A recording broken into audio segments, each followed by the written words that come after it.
My mommy. Ẹ kálẹ́ mommy. Grandma bestie mi. A kú palẹ̀mọ́ ọjọ́ ìbí máa o.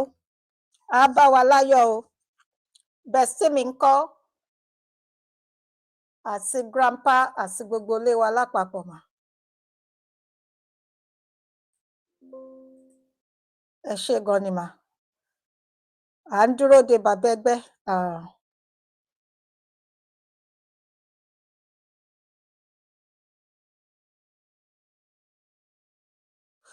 Ẹ̀yin ni mo fi jọ màámi. Ẹ̀yin ni mo fi jọ màámi. Ẹ ṣé mà. Mo fi jọ yín ni o. Hey, my mommy. Mommy Rẹ̀mí Ọ̀ṣùgbòyè, ẹ káàbọ̀. Ẹ ṣé gan ni ìyá wa. Dádì ńkọ́ Babátúndé Olúwatósìn àti ìyàwó wa. Àjọṣe wa kò ní bàjẹ́ o. Ẹ ṣé gan. À ń dúró de bàbá ẹgbẹ́, Dr. Abiodun Òjó. Ẹ ṣeun.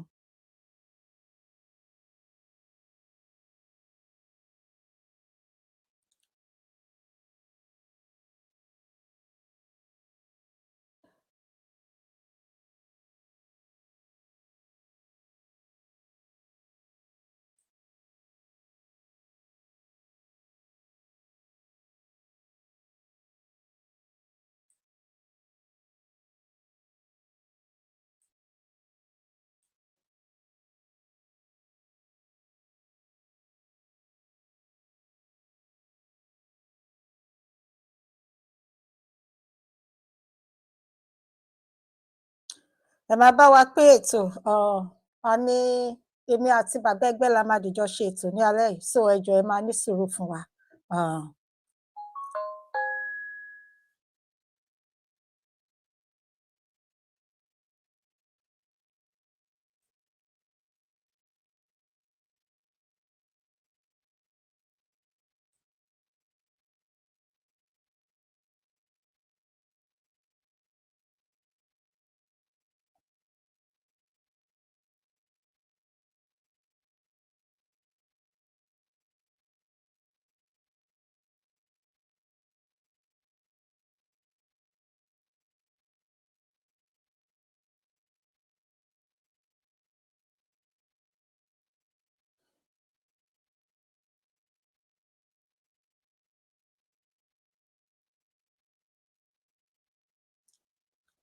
Mo ń bọ̀ wá o. À ń pín ètò. A dẹ̀ ń dúró de Dr. Moses Abiodun Òjó. So ẹ jọ̀ọ́ ẹ ní sùúrù fún wa ẹ̀yin aráalé. Akíwa o, ẹ ṣé gan ni. Ẹ máa bá wa like, ẹ máa bá wa love, ẹ máa bá wa share ètò. Mo like bẹ́ ṣe ń kí ara yín, ẹ̀yin mọ́mì mi méjèèjì. Grandma, ẹ̀yin grandma méjèèjì, mọ́mì Fúnmilọ́lá Bello 572 àti mọ́mì Rẹ̀mí Ọ̀ṣùgbòyè. Àjọṣe wa kò ní bàjẹ́. Ẹ ṣé gidi gan ni. Mo ń bọ̀ wá o. Èmi náà ń gbìyànjú láti pín ètò ní ọ̀dọ̀ mi níbí.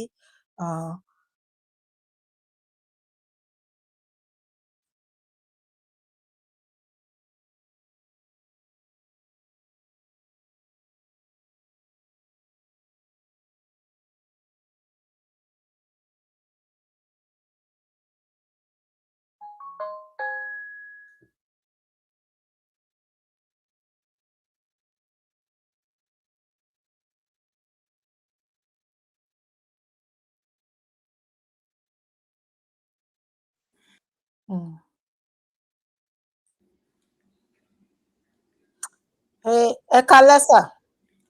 Ẹ kú wájú. Mo wà lórí ìkúnlẹ̀ sà. Ẹ ṣeun ẹ dìde o. Ẹ pẹ̀lẹ́ sà.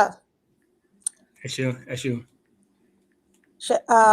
Handsome young man mi ń kọ́ àti àdúrà àti tọ́pẹ́ àti mọ́mì àti gbogbo ilé lápapọ̀ sà. Lápẹ́ ni gbogbo wa wà, ẹ ṣé mo Ẹ kú dúpẹ́. ṣe ní sà. Thank you. Yes sà. Ẹ jọ̀wọ́ ẹ ṣíwájú wa nínú àdúrà sà. Okay. Bàbá ní orúkọ Jésù. Olúwa Ọlọ́run alágbára. A dúpẹ́ lọ́wọ́ nítorí tí ẹ dára sí wa. Bàbá ẹ gbà ọpẹ́ wa. Àmín. Àjẹ́wọ́ àìṣedéédé wa Olúwa ẹ dáríjì wá. Àmín. A bẹ̀bẹ̀ fún ẹ̀mí ìfẹ́ Ọlọ́run ẹ fi sí wa láàrin. Àmín. Agbára tí kì í dojú ní Ọlọ́run ẹ fi gbé wa dúró. Àmín. Ètò ìdọ́wọ́ yín Ọlọ́run ẹ gba àkóso. Àmín. Gbogbo àtànífẹ́ sétò náà Olúwa ẹ gbọ́ tiwa. Àmín. Gbogbo ojú ló ń wò wá tí ó ń gbọ́ wa alágbára jùlọ jẹ́ kó mọ rí wa sí ti rere ni. Àmín. Má jẹ́ ká rí wa pọ̀ sí. Má Àmín. jẹ́ ká rí wa sọkún. Àmín. Ìjọba ní jùlọ má jẹ́ kó jẹ́ ti àbámọ̀. Àmín o. Aláìní o. Àfi orílẹ̀-èdè àwọn èèyàn dúdú lẹ́yìn lọ́wọ́, pàápàá jùlọ àwọn kan tó ń ṣẹlẹ̀ ní agbègbè West Africa. Ọlọ́run ẹ gba àkóso. Àmín. Ìmọ̀ ìbànújẹ́ àwọn ọ̀tá wa, Ọlọ́run ẹ bá wa sọ dasán. Àmín. Agbára ìṣelógo, agbára ìsọdọmọ, agbára òmìnira, Ọlọ́run ẹ jẹ́ kó gbilẹ̀ ní àwọn orílẹ̀-èdè wa pátápátá. Àmín. Gbogbo ọwọ́ tó ń ṣe ibi, tó ń hùwà ibi, gbogbo ẹsẹ̀ tó ń sáré ìbànújẹ́ ní ti àwọn ènìyàn aláwọ̀ dúdú níbikíbi tó òkun lè wà. Ọba tó dá ilẹ̀, ìwọ tó dá omi, Ọlọ́run tó dá afẹ́fẹ́. Àwọn nǹkan mẹ́tẹ̀ẹ̀ta ni mo pa láṣẹ ní orúkọ Baba tó ń tẹ̀ mí mọ́ kó gbọ́ òdì lára wọn. Àmín. Ní tàwa èèyàn dúdú, Ọlọ́run jẹ́ fún wa ní àlàáfíà pípé, fún wa ní ìṣẹ́gun. Àmín. Kí ni wa kó kún fọ́pẹ́ ètò wa jẹ́ kó yẹ fún ìyẹn. Aláyọ̀ àmọ́ yìí. Àmín. Ìwọ ni Ọlọ́run wa, orúkọ Jésù ni mo gbàdúrà. Àmín. Àmín. Àmín ní orúkọ Jésù. Ẹ ṣé gidi gan ni sà. Mò ń bọ̀ wá sí ọ̀dọ̀ yín. Akíwakíwa pé a kú dédé àsìkò yìí. Bí ojú ọjọ́ bá ṣe rí ní ọ̀dọ̀ ti yín, orúkọ tèmi kò yí padà. Tẹ́ bá ń gbọ́ Fúnkẹ́ Ìyálájé Global. Ìyálájé Global Talk Show ní orí YouTube. Ìyálájé Global Talk Show, èmi ni mò ń jẹ́ bẹ́ẹ̀. Èmi bẹ́ẹ̀ ni. Ẹ ṣé gidigidi gan ni bí ẹ ṣe ń darapọ̀ mọ́ wa ní orí ètò. Èmi ni ọjọ́ ajé, ajé àfìlí ẹ̀yìn àti èmi ṣe gbogbo. Ẹ ṣé gidigidi gan ni. A dúpẹ́ ní ọwọ́ ẹ̀yin tẹ́ ń bá wa subscribe. Tẹ́ ẹ bá ti subscribe, ẹ lọ bẹ̀, ẹ lọ subscribe. Ìyálájé Global Talk Show. A máa tó fi Yorùbá sí Ìyálájé Global Yorùbá Talk Show. Tẹ́ bá kúrò ní ọ̀dọ̀ Ìyálájé Global Talk Show, ẹ bá mi yà lọ sí ọ̀dọ̀ ọ̀rọ̀ lẹ́yẹ ń gbọ́. Ẹ lọ bá wa subscribe níbẹ̀ bákan náà. Bẹ́ẹ̀ ṣe ń ṣe léyìí lágbára lọ́wọ́ Ọlọ́run. Ẹ máa fi ọwọ́ náà ṣe ohun tó dára láyé. Ẹ jẹ́ kí n wá bẹ̀rẹ̀ sí ní kí wa ní ìkọ̀kan. Mo kí grandma Bestie mi, grandma Mọ́mí Fúnmilọ́lá Bello 572. Ìkúnlẹ̀ mi rèé o mọ́mì, àgbáyé adalẹ́ o. Ẹ kú àdúrótì. Àwọn ọmọ tiyín náà máa rí àánú gbà àti ìrandíran yín ní gbogbo ọ̀nà wọn gbogbo. Ẹ ṣé gan ni. Ẹ káàbọ̀ sí orí ètò yín ètò wa. Mo kí mọ́mí Rẹ̀mí Ọ̀ṣígboyè. Mọ́mì, gbogbo ló ń kọ́ máa o. Ẹ bá wa kí dádì Babátúndé Olúwatósìn àti ìyàwó wa. Ẹ kú gbogbo ìgbà, àjọṣe wa kò ní bàjẹ́. Adúpẹ́ o. Ẹ ṣé gan ni. A kí gbogbo ẹ̀yin tí ẹ wà lábẹ́ ètò. Ẹ̀yin bàbá wa, ẹ̀yin màmá wa, ẹ kú ìfẹ́ Ọlọ́run tí ẹ rí nínú ayé wa o. Àjọṣe wa kò ní bàjẹ́. Bákan náà mo kí Dr. Michael Ajílẹ̀ ọpọlọ pé ẹ kú iṣẹ́ ọpọlọ o. Ẹ ti wà lókè, ẹ ní jábọ́ láíláí. Ẹ máa jèrè àwọn ọmọ yín lágbára lọ́wọ́ Ọlọ́run. A wá lọ sí ọ̀dọ̀ bàbá ẹgbẹ́. Èní jẹ́ ọjọ́ ajé, àdìjọ máa ń ṣe ètò pẹ̀lú bàbá ẹgbẹ́.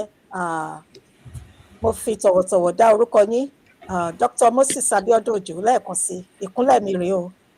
Ẹ ṣé mo dúpẹ́. Ìyálájé, ẹ ṣeun, ẹ kú àpọ́nlé, Ọlọ́run á pọ́n yín lé. Àmín Jésù. Ẹ káàbọ̀ sí orí ètò yín ètò wa. Ẹ kú àdúrótì, ẹ kú gbogbo ìgbàsà. Ẹ ní jábọ̀ o, ẹ máa jèrè gbogbo àwọn ọmọ yín. Ọlọ́run máa bá mi ṣe gbogbo ohun tí ń ṣe tiyín ní àṣepé. Ẹ ní ṣe wàhálà fẹ́ lómìíràn jẹ. Ẹ bá wa kí gbogbo ilé wa sà. Lákọ̀ọ́kọ́ a dúpẹ́ lọ́wọ́ Ọlọ́run fún àǹfààní àti oore ọ̀fẹ́ tó fún wa lónìí. Òní ọjọ́ 9 oṣù tó gbẹ̀yìn ọdún yìí. Lákọ̀ọ́kọ́ a kí wa kú oṣù tuntun, oṣù àlọ́ Ọlọ́run àṣẹ. A kí wa káàbọ̀ lẹ́ẹ̀kan sí sórí ètò tí Olúwa kó pẹ̀lú wa. Gbogbo ẹ̀yin tẹ́ bá wa pín, ẹ̀yin tẹ́ dúró tì wá, Ọlọ́run á dúró tì yín, ẹ̀yin dáṣáyé. Àmín. Gbogbo ẹ̀yin tẹ́ nífẹ̀ẹ́ sí ètò yìí tẹ́ ń fàdúrà ràn wá lọ́wọ́, Ọlọ́run á gbọ́ àdúrà yín o. Nígbè tẹ́yìn náà ti ń gbogbo tẹ̀lé ń wá ìrànlọ́wọ́, ìrànwọ́ wá dìde fún yín. Àmín. Bọ́dún ṣe ń lọ sópin, ìbànújẹ́ wa yóò lọ sópin ni. Àmín. Ìtùnú ayọ̀ wa yóò dópin. Àmín. Àìrí ayé wa yóò dópin. Àmín. Ìbùkún Olúwa Ọlọ́run Elédùmarè yóò pẹ̀lú wa. Àmín. Àánú rẹ̀ yóò bá wa rìn ìrìn àjò náà. Àmín. A ò ní kọsẹ̀, a ò ní ṣubú ara, a ò ní ṣubú tẹ̀mí. Àmín. Ojú wa tó rí bẹ̀rẹ̀ oṣù yìí, agbára Jésù yóò rí òpin rẹ̀ láyọ̀. Àmín o. Ohun tó ti retí ní ọdún 2025 yìí kó tó dópin, ọ̀run ó fi dùn wá nínú, yóò fi lé wa lọ́wọ́. Àmín. Àbádẹ̀ ṣe ń palẹ̀mọ́ láti wọnú ọdún tuntun lọ. Ohun tí a rò kò ní bẹ̀lẹ́ tá à ń rò jẹ́. Àmín o. ìdùnnú àti ayọ̀ ni Elédùmarè yóò jẹ́ ká fi ṣe ọdún tuntun. A àmín. kí wa lẹ́ẹ̀kan sí lọ́kùnrin lóbìnrin lọ́mọdé àti lágbà níbi gbogbo tẹ́ bá wà pé ayọ̀ Ọlọ́run kó pẹ̀lú wa. Ẹ ṣé, ẹ kú àdúrótì and welcome to this show. Ẹ ṣeun gan ni sà, bẹ́ẹ̀ ti wí èyí tẹ́ wí àárọ̀ ti rọ̀ mọ́. Ẹ ṣeun gan ni. Ẹ kú ohun sà. A kí bàbá wa Ọláwálé Àlàbí 1712 ẹ káàbọ̀, ẹ ṣé gan ni sà. A máa lọ nínú ètò láì gbàrà wá ní àsìkò torí pé ẹ̀ṣẹ̀ ń kúrò níbi iṣẹ́ ààrẹ ni ó ṣe dandan ká tẹ̀síwájú, kò dẹ̀ nírò ẹ̀yìn lágbára lọ́wọ́ Ọlọ́run. Àjíǹdàrà máa jẹ yín lágbára lọ́wọ́ Ọlọ́run. Ẹ ṣé gan ni. So ẹ jẹ́ ká bẹ̀rẹ̀ ètò sà. Yeah, actually ẹ̀sùn ọ̀kan lẹ́ẹ̀kan tẹ́ ni èmi ló yẹ kí n máa dúpẹ́ lọ́wọ́ yín pé Ọlọ́run lò yín láti gbé ètò ìkàlẹ̀. Èmi Abíọ́dún Òjòyè ló yẹ kí n máa dúpẹ́ lọ́wọ́ yín torí kò sẹ́ni tó mọ èkòlù mi ní lọ́yọ̀ọ́ àbí báwọn náà ṣe máa ń pa òwe yẹn. Ṣùgbọ́n thank God for this show àti ẹ̀mí òtítọ́ tó ń gbéyàn dúró. Ká dúpẹ́ lọ́wọ́ Ọlọ́run. I just continue to thank God because it's been very marvelous, it's been very great. Ọlọ́run tí kò sí níbi rúdurùdu, Ọlọ́run tí kì í ṣèké. Gbangba kedere báyìí lójú ẹ̀, you know. He knows what he was doing when he inspired you to start this program. It has to be for a purpose. And we thank God for the purpose for which we are seeing. Eléyìí tá ò tí mọ̀ náà Ọlọ́run sì mọ̀ ó mọ nǹkan tó ń ṣe. Èmi kan máa ń gbà ládùúrà pé bí bàbá tèmi lẹ̀ ṣe máa ń tẹnu mọ́ a ní aago kékeré má bẹ̀rù ìdùnnú Olúwa ni láti sọ di ńlá. Ọlọ́run tí kò jẹ́ kí kólóbó yẹ fún àwọn kan kó gbẹ tí ìgò òróró wọn ò sì tí ò ṣòfò. You know, he knows what he will do with this program. Èmi gba Ọlọ́run gbọ́ débẹ̀. Mo sì wá dúpẹ́ gidi gan jáwa dé. Mo dúpẹ́ nítorí pé àwọn èèyàn gidi, àwọn ẹni bí ẹni èèyàn bí èèyàn náà rọ̀gbà yí wa ká, tán fọwọ́ tì wá, tán kí wa lẹ́yìn tí ì ṣe ọ̀rẹ́ ojú, àwọn tó gbé tọkàntọkàn tẹ̀mítẹ̀mí wọ́n fi bá wa ní ìrìn àjò tó dẹ̀ ń fi àkíyèsí tó dára, ìmọ̀ tó dára, àdúrà pé àìsinmi tó fi ń ran olúkúlùkù wa lọ́wọ́ bẹ́ẹ̀ ṣe ń ṣe yìí Ọlọ́run á gbọ́ ti yín o. Now we thank God for this program because it has been a way, you know, it has, if not for this, you know, a lot of things will have happened. Mo tún fẹ́ sọ nǹkan lónìí ìyá alájẹ mo ti máa ń sọ fún yín lẹ́yìn. Mo ní tí ìbá ṣe nítorí ètò yìí rally tán ní pé káwọn èèyàn máa jókòó síwájú ta yẹn wọn ní announce ẹ̀ pàjáwìrì tó já sí. Ẹjọ ẹ ní sùúrù fún mi, ẹjọ ẹ foríjì mi, ẹ ṣe gáfárà fún mi sà. Ẹ̀gbọ́n mi kan rèé ní bíbà yìí wọ́n ti pẹ́pẹ́pẹ́pẹ́ àwọn tí wọ́n mọ̀ mí gbàrà tí mo dé sí bíbà yìí ni uncle mi Daddy Emmanuel Ogunleye, mo kí yín o, ẹ kú ọjọ́ mẹ́ta sà. Ẹ káàbọ̀ sórí ètò, we greet you. Ẹ ṣeun, ẹ kúfẹ̀ẹ́, thank you. Ẹ ṣe sà. Màámi Yẹmí Folúkẹ́, ẹ káàbọ̀ sórí ètò Àgbáyé Adalẹ́. Ẹ ṣe ẹ kú gbogbo gbà, ẹ kú àtìlẹ́yìn, àníwá yín tì. Ẹ ṣe gan ni sà, Daddy, bàbá ẹgbẹ́, ẹ tẹ̀síwájú sà. Yeah, so if not for the show, irú rally tán pé pàjáwìrì without thinking, no foresight, no in-depth thinking, no assessment, no review, no thorough deliberations. Then that rally would not have been called, but nítorí pé èmi predicting bí mo dẹ̀ sọ with boldness pé there's nothing happening, there's no such thing, there's no plan for such a rally, it's fake news. And even pẹ̀lú pàjáwìrì tán pé náà ṣé kò ń ṣe fake news báyìí. I want anybody to challenge me to that. And the reason tí mo ṣe ní kí alájẹ kó kàn jọ, even though last minute kan jáde lé ni pé àwọn kan pé wọ́n send àwọn links kan sí mi ní Saturday tó kọjá ẹ̀ pé YSN ń pe town hall meeting. Ọjọ́ ọ̀dẹ ti gbọ́ tí YSN ń pe town hall meeting last. Bóyá ń gbà tí àwọn issue wà ń bẹ̀. Town hall meeting that are supposed to be held periodically to update the Yoruba citizens of what's going on when it comes to the movement for the sovereignty of our land.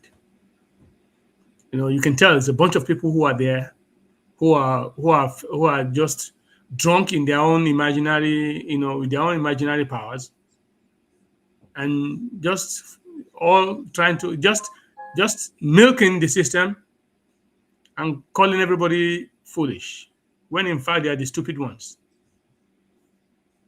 I'm not missing words when I say these things. Because only ẹ̀yin ò mọ̀ òtítọ́. Òtítọ́ yóò sọ yín di òmìnira. Àgàgà tẹ́ ẹ̀ bá fi inú méjì ṣe nǹkan, tẹ́ wẹ̀ tẹ́ yẹn kẹ̀kẹ́, tẹ́ mọ̀ pé òtítọ́ lẹ dúró tì. And when you see, you cannot be false to any man. Ọjọ́ lè pẹ́ ni. Òtítọ́ ibi tí irọ́ sáde yẹn, ọjọ́ kan ṣo ní ò bá. Ṣé kò á rí bẹ́ẹ̀ nísìnyí?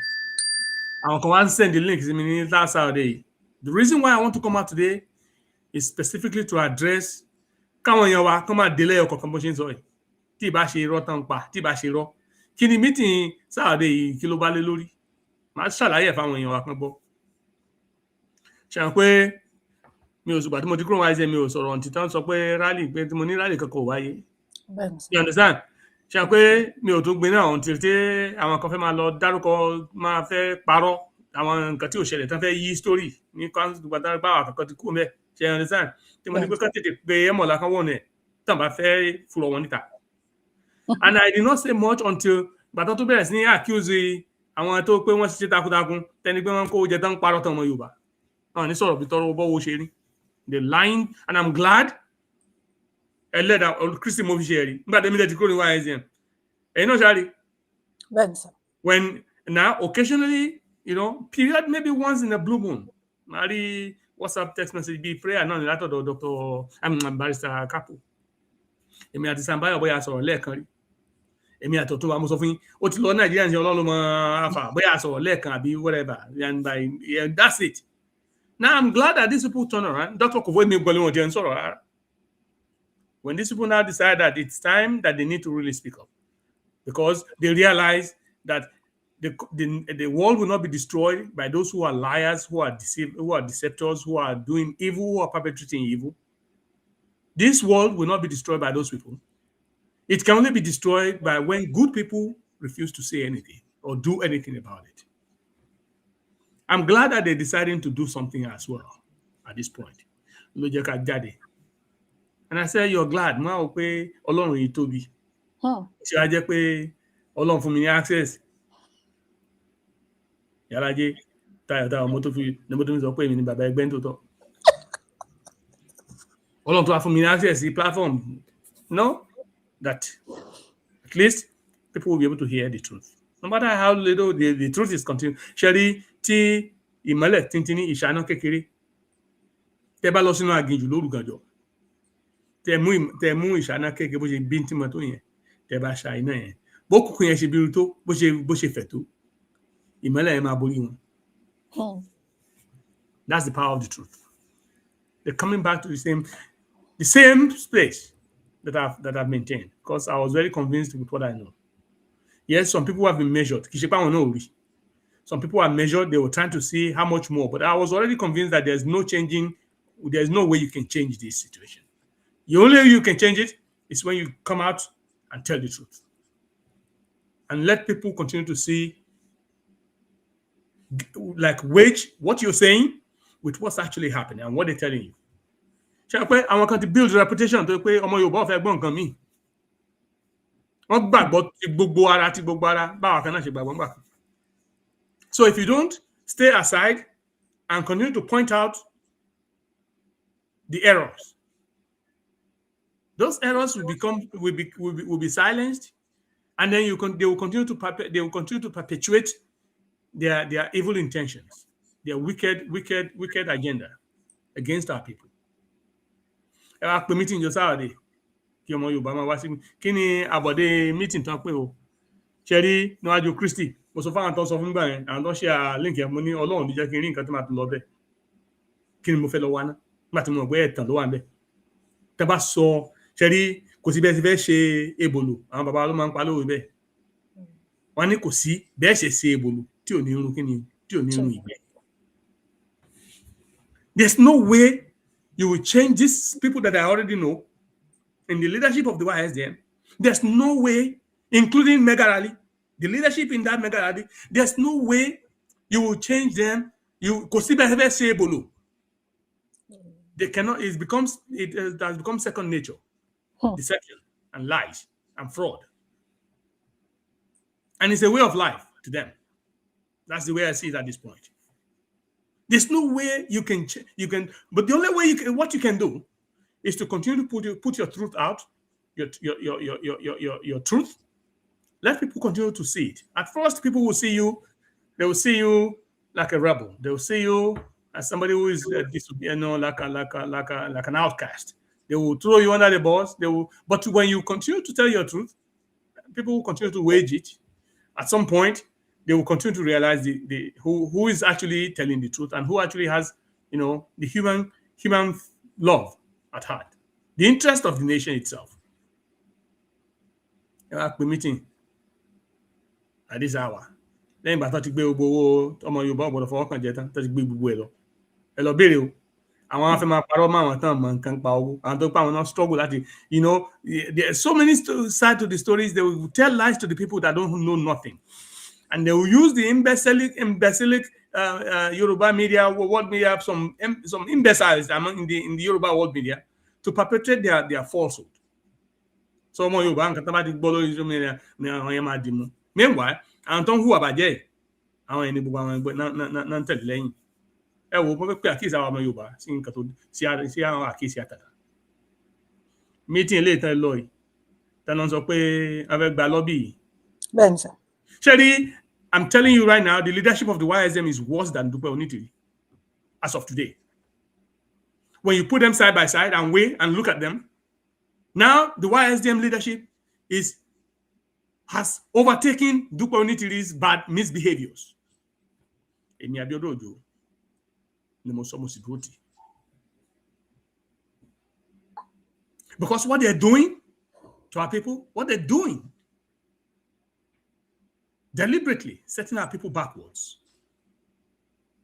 Every progress that we thought that genuine people have put in place, talking that we're working towards a particular, towards an agenda, these people are destroying it. And every time that there's an opportunity to grow, to escape from the bondage of these new colonial imperialists, they will set up motions that will cause our people not to act. What is whatever support it? Media protest. Look at when we're talking about the Burkina Faso, when General Langley was trying to cooking up lies to try and go and undermine Ibrahim Traore and get his country destroyed. The Yoruba Nation movement did not, instead they were working against the Sahel in the media, against such participation in there. And then it brings you to wonder, what are these people really doing? What is their real intentions? And I've come to one conclusion. Tinubu ó lo àwọn leadership YSM for his own agenda need to become president. And he's keeping them on the side to also continue to perpetrate his government. Now hear good news from me. Lágbára Ọlọ́run bí Ọlọ́run ti ń jẹ́ Ọlọ́run. Ìjọba Tinubu yìí kò ní last. Èmi Abiodun Ojo mo tún sọ bẹ́ẹ̀. Ìjọba rẹ̀ kò ní last. There will be a military coup in Nigeria by God's grace. Look at what just happened in Benin Republic. Look at what Tinubu is doing again against the African people. Whose interest is this guy actually maintaining? These are the same people, are we? The Yoruba is supposed to be educated people. We're supposed to be learned people. What's my song? Bàbá mi sọ kan fún mi pé tí Yorùbá bá ṣe bẹ́ẹ̀ ni pé àwọn ni wọ́n ò rí tó ṣe bẹ́ẹ̀ ni pé wọn ò rí o. Yorùbá tó máa ń pe rọrọ ni kì í ṣe pé wọn ò mọ̀ o. Iye ọmọ Yorùbá pé dáadáa dénú irú wọn ṣe kí ni ó jinlẹ̀ dáadáa o. Wọ́n ní Ọ̀yọ́ dọ̀bálẹ̀ ìtẹnú ẹ̀ dúró ṣọṣán ni o. My father of blessed memory, he always tell me, don't ever underestimate the Yoruba people. They know more than you think they know. The mo ṣe ń sọ pé kì í ṣe pé àwọn lórí àwọn people wọn mọ ntótó. But they have their primary fiduciary assignment to the people in government.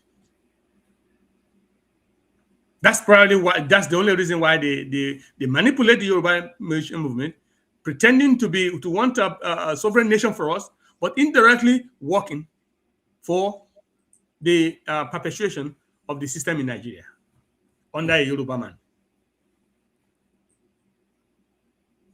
at what Tinubu just did. Trying to assist France. In France already, because 3 island countries are living now. How come Tinubu offer shamelessly when African youths, the youth all across Africa is saying that we need total sovereignty on that continent. We need a united Africa. He's listening to Emmanuel Macron. Yẹn wá ń darí bolúbo bí òfò káàkiri ṣé ní gbogbo àti àgbàlagbà àtọkùnrin àtọmọdé ọ̀rọ̀ ìpè kọ́ lélẹ̀ àwọn tó bá ti dérú dandan kérú tọ̀ wọ́n lẹ́yìn o lọ́dọ̀ níbi tá ní orí tàbí tá dé gbogbo ẹni tó bá ti dérú pé kí àwọn èèyàn dúdú yìí ká má bọ́ ní oko ẹrú wà láìtàn lẹ́sùn mọ́bí láì lásìlá gbogbo ohun tó bá ṣe láyé gbogbo ohun tó bá fi ọjọ́ ayé wọn ṣe pápá tó máa parẹ́ lójú ayé wọn ni ẹ lọ́kọ̀ọ́ mi kalẹ̀. Gbogbo bí tán bá wù kán pamọ́ ilé ò gbá ọ̀nà ò gbá tí ṣe wé àràgbà àwọn náà ní rójú wọn ní ráyè ni. How can you at this time is Tinubu not understanding what's happening in the world? Does he not know that the àṣírí àwọn imperial powers in I mean the youths are very aware now. And Roman ní Burkina Faso seeing what's happening and now tó wá fẹ́ gbàbọ̀dẹ̀ from the Sahelian government. Now you're also dancing to their tune and they're calling you on the beck and call. They're trying to turn Nigeria into a military zone where they can launch attacks all against every African nation. Shebi Ijaosime. They have their country. In a developed country, civilized world. One of our shithole country. And when we don't want you here no more. Why are they coming back to our shithole? Why are they saying, no, we have to control you? Why? What is their business? What is their interest? And now they're telling the Nigerian government, out of a sudden, go and make sure you follow the coup in Benin Republic. But on Timbete, gbogbo àwọn kan tó ṣẹlẹ̀ yẹn àṣírí ń tú sọmọ Yorùbá ni. Ẹ wá ní pé meeting kọmọ Yorùbá o, ẹ ti lọ wá lobbyist. Ẹ ti wá lobbyist tí wọ́n máa lobby wọn ní Washington DC. Yàlájé wọn lè sọ fún mi lẹ́nu ọba kí tó yẹ fúnra wọn gangan lára fúnra ara wọn náà ti sọ pé in the Department of State somebody had actually told him verbally Ọlọ́run rí mi pé mi ò parọ́ and these things are video recorded in meetings, okay, from the Department of State that it was the United States America ló create Boko Haram ṣe fi sọ pé bàbá kí tó yóò mọ̀. One month after. If he said that to me, from his mouth, he's the first person I heard it from. If he knows that, you want to lobby, and these are the people, they've been killing us that you protest Christians, but because all of their system is in place to plunder us, to destroy us, to steal from us, and to still color and treat us like garbage when we come to them, when we run away from the violence they created in our land. And then they call us out of people, they label us all kind of nonsense. Now, out of nowhere, when they're seeing what's happening in the Sahel, and people should understand what's happening with the economy of America right now. People should understand what's really going on that behind the scenes that is not already exposed, and that will explain to you the reasons why America is taking the actions it's taking against Venezuela and wants to take in Nigeria. And then they will come to you and tell you they're killing our Christian brothers. Whose brothers? Is that the real intentions of you coming to Nigeria? Wanting to come to Nigeria? Is that the real intention? Or is it just a pretext? Bí Ọlọ́run tí ń bẹ, tí ẹni rẹ̀ ń bẹ. Lórí eléyìí, mo gba Ọlọ́run gbọ́ dé go pé ṣe lè ń ṣe ewúrẹ́ tewúrẹ́ fi ń ṣọkọ ìyá ẹ̀. Ṣe ní ṣàgùdà tí fi ṣọkọ ìyá rẹ̀. Gbogbo ìmọ̀ wọn tán tùjọ yẹn, gbogbo ọ̀nà tán rò pa wọn gbà, Ọlọ́run tó lè sọ òmùgọ̀ di ọlọ́gbọ́n, tó lè sọ ọlọ́gbọ́n di òmùgọ̀. Ayẹyẹ wọn níwájú àwọn èèyàn ni. Ìwé orí kẹfà àbí orí kẹfà ẹsẹ̀ kejìlá or something like that. Ó ní ohun mẹ́fà ni Ọlọ́run kórìíra. Ó ní méje pẹ̀lú. Àkọ́kọ́ tó sọ ní ẹni tó ń gbéraga. àwọn tí ẹsẹ̀ wọn sáré sí ibi sí ìrìn ibi àwọn tán look mọ̀ ní ìbànújẹ́ fún tiẹ̀ tán against other people gbogbo ègún tó ń bẹnu gbélé yẹn ló máa jẹ́ tiwọn ẹ lọ kọ ọ̀rọ̀ mi tí mo sọ ìkàlẹ̀ because tí ò bá ń jẹ́ pé Ọlọ́run ẹ̀san ṣetán láti gbẹ̀san nǹkan tó ń ṣẹlẹ̀ ní ìsìn láfíríkà kò ní máa ṣẹlẹ̀. The awareness that the African youths have now will not be happening. This is where my confidence lies. That every step they take will lead to their doom. The same people that are sponsoring terror and financing terror and training terrorists on your land, you want them to come and lobby so that you can get your own country. Yalaje, Emma story. And you already told us that the same people were the ones that started Boko Haram.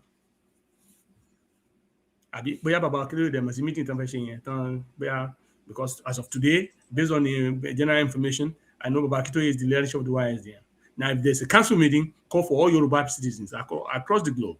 Èmi ò kàn lọ ni torí mo neto láti lọ èmi ò lọ kọ ọmọ Yorùbá ni èmi ọmọ Isaac Fọlọ́nṣọ́ Òjó ọmọ Ògúnwálé nílé ẹjẹmú lókè sáà èmi ọmọ àtọ̀tọ̀ àtòsí mi ìgbàjọ ni mí ọmọ Yorùbá gidi pọ́nbélé I did not kò sí nǹkan tẹ́lẹ̀ ṣe tí wọ́n rọ̀ pé mo yẹ ṣe ọmọ gbé Yorùbá ni mí but I'm not going to go to your meeting because I know you're all full of crap. That meeting is full of nonsense. You want to talk, so people will come there. They're calling people stupid. You call Yoruba people to come and sit down and tell them you want them now affected by lobbyists. Don't you understand what's going on? These people, they already destroyed the money, the whole money.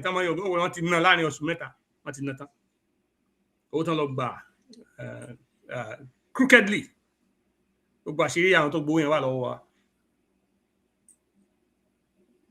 Oku díẹ̀ tí máa tún máa dárúkọ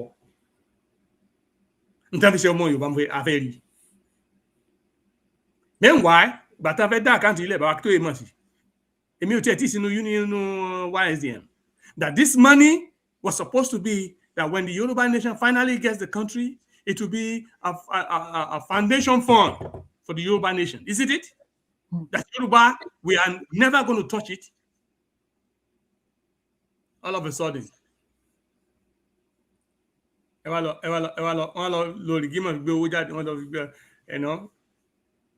of don't even fight with these people. They already created a record for them. You don't have to waste time on this. Don't even talk about it.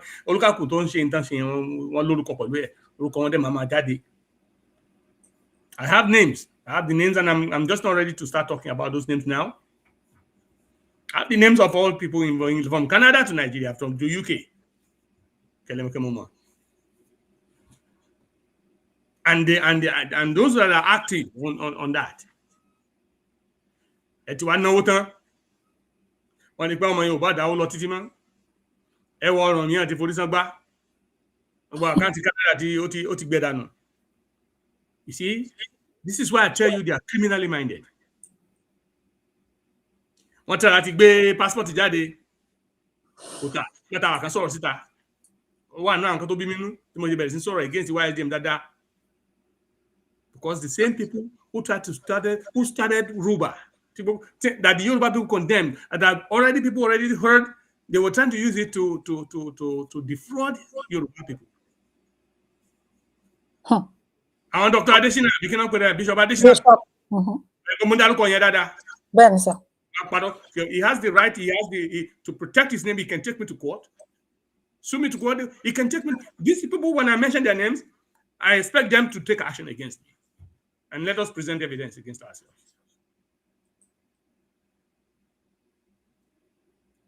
You know, they wanted to use Ruba, Bishop Adesina, Emalisi.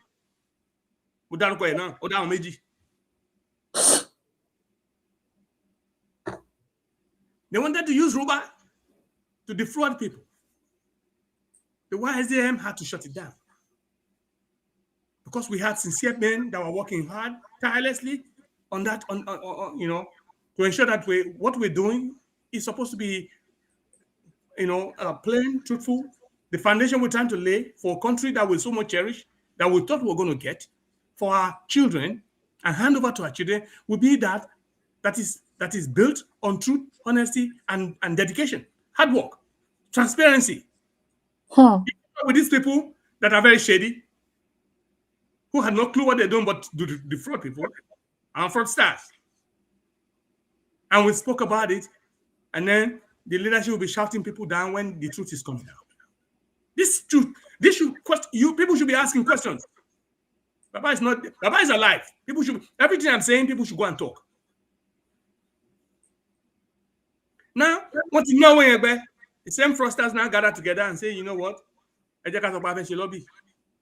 To the on the pay Donald Trump on Christian Kinikan. One who go pay our Igbo can no raise, no sponsor him, no sponsor lobbies to bear on lots of Ted Cruz. Now, out of a sudden, they saw that America is not threatening. And that's not the only reason why America is threatening to come to Nigeria. It's multifaceted issues.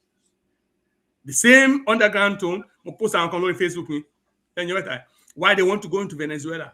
This is being declared by even Americans. When everything happens, you see highly qualified American citizens who knows the knowings of what's going on. They will say something on social media. It's already in there. The reason why America wants to go into Venezuela is already known. The same reason why America is now begging China underground. And the same reason why they needed Nigeria. And then when you go back to the Kissinger report of 1974, you understand again the population control agenda. Population control. To control the population of Nigerians for what, and Africa, for what purpose? Is it because of African interests? Is it because of the African people? Or for their own self-interest?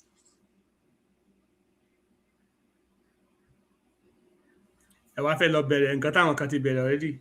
Lobbyists down here, no, and now another area as opportunity to fit into what they want to do.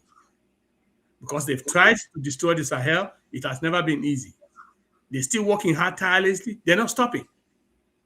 Cherry, our people, this Western world, this imperial powers do not stop until they are dead. Want to make sure someone the Pharaoh.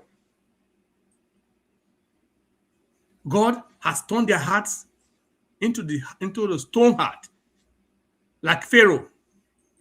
The story of Pharaoh in the Bible, that they will not change. Even after when you decide to go into the Red Sea, they will come after you.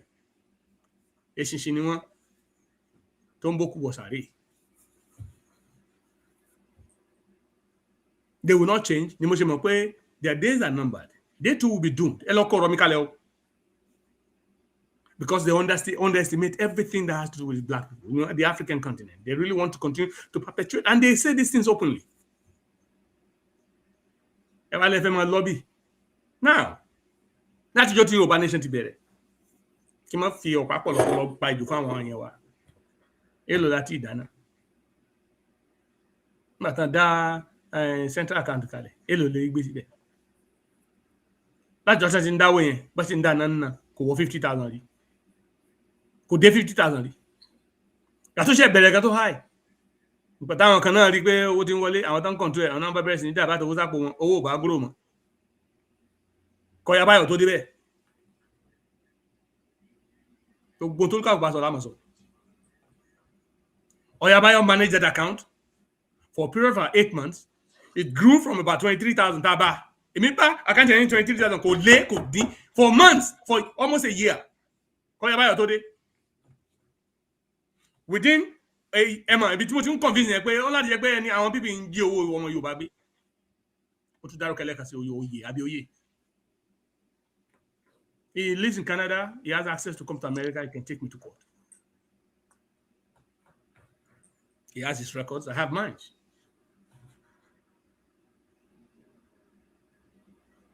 And then, you will close account in here. But if you now, in hindsight, when you look at it,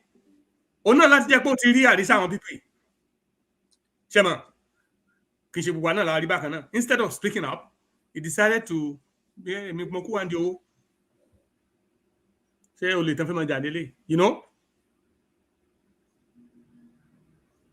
know, because it looks like now. For what reason? kọ́tẹ́ bá ń parọ́ tẹ́ ń parọ́ tán àwọn èèyàn kan dáwó tẹ́ ṣe tó pé ọ̀tọ̀ níbi tẹ́ ń lówó ṣé kò ń ṣe olè nìyẹn òjògàtì ó fi gbogbo ẹsẹ̀ méjì yóò fi ń tiro nìyà olè lèmi kà sí olè ni mo kà rú ẹ̀ sí. You understand? Now, after they exhaust that money, they want to bring money now. If you don't know anybody, please find out how much does it cost to have a serious lobbyist in Washington, D.C.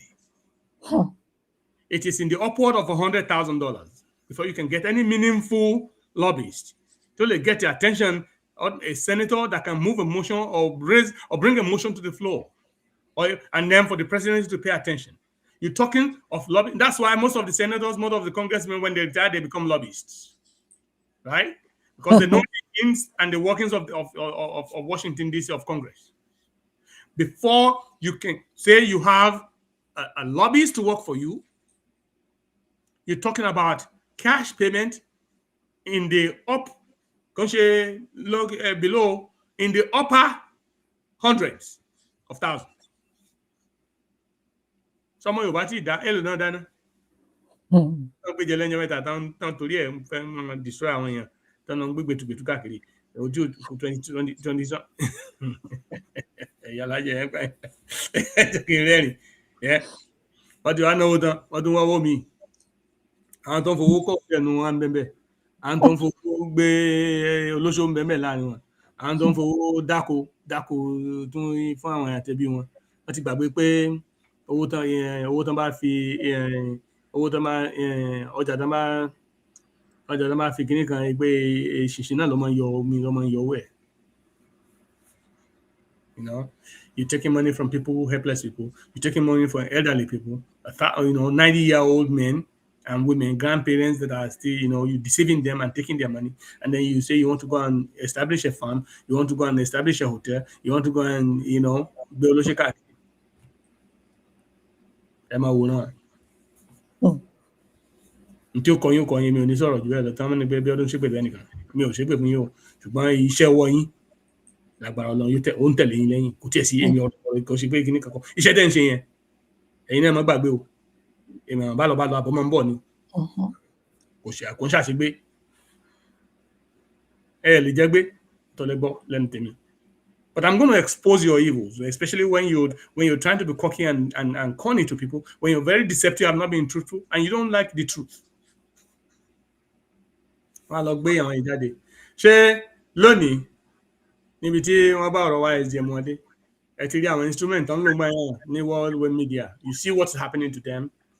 Yoruba men, you see what's happening to the Yoruba world media. You see all of their crap outside there.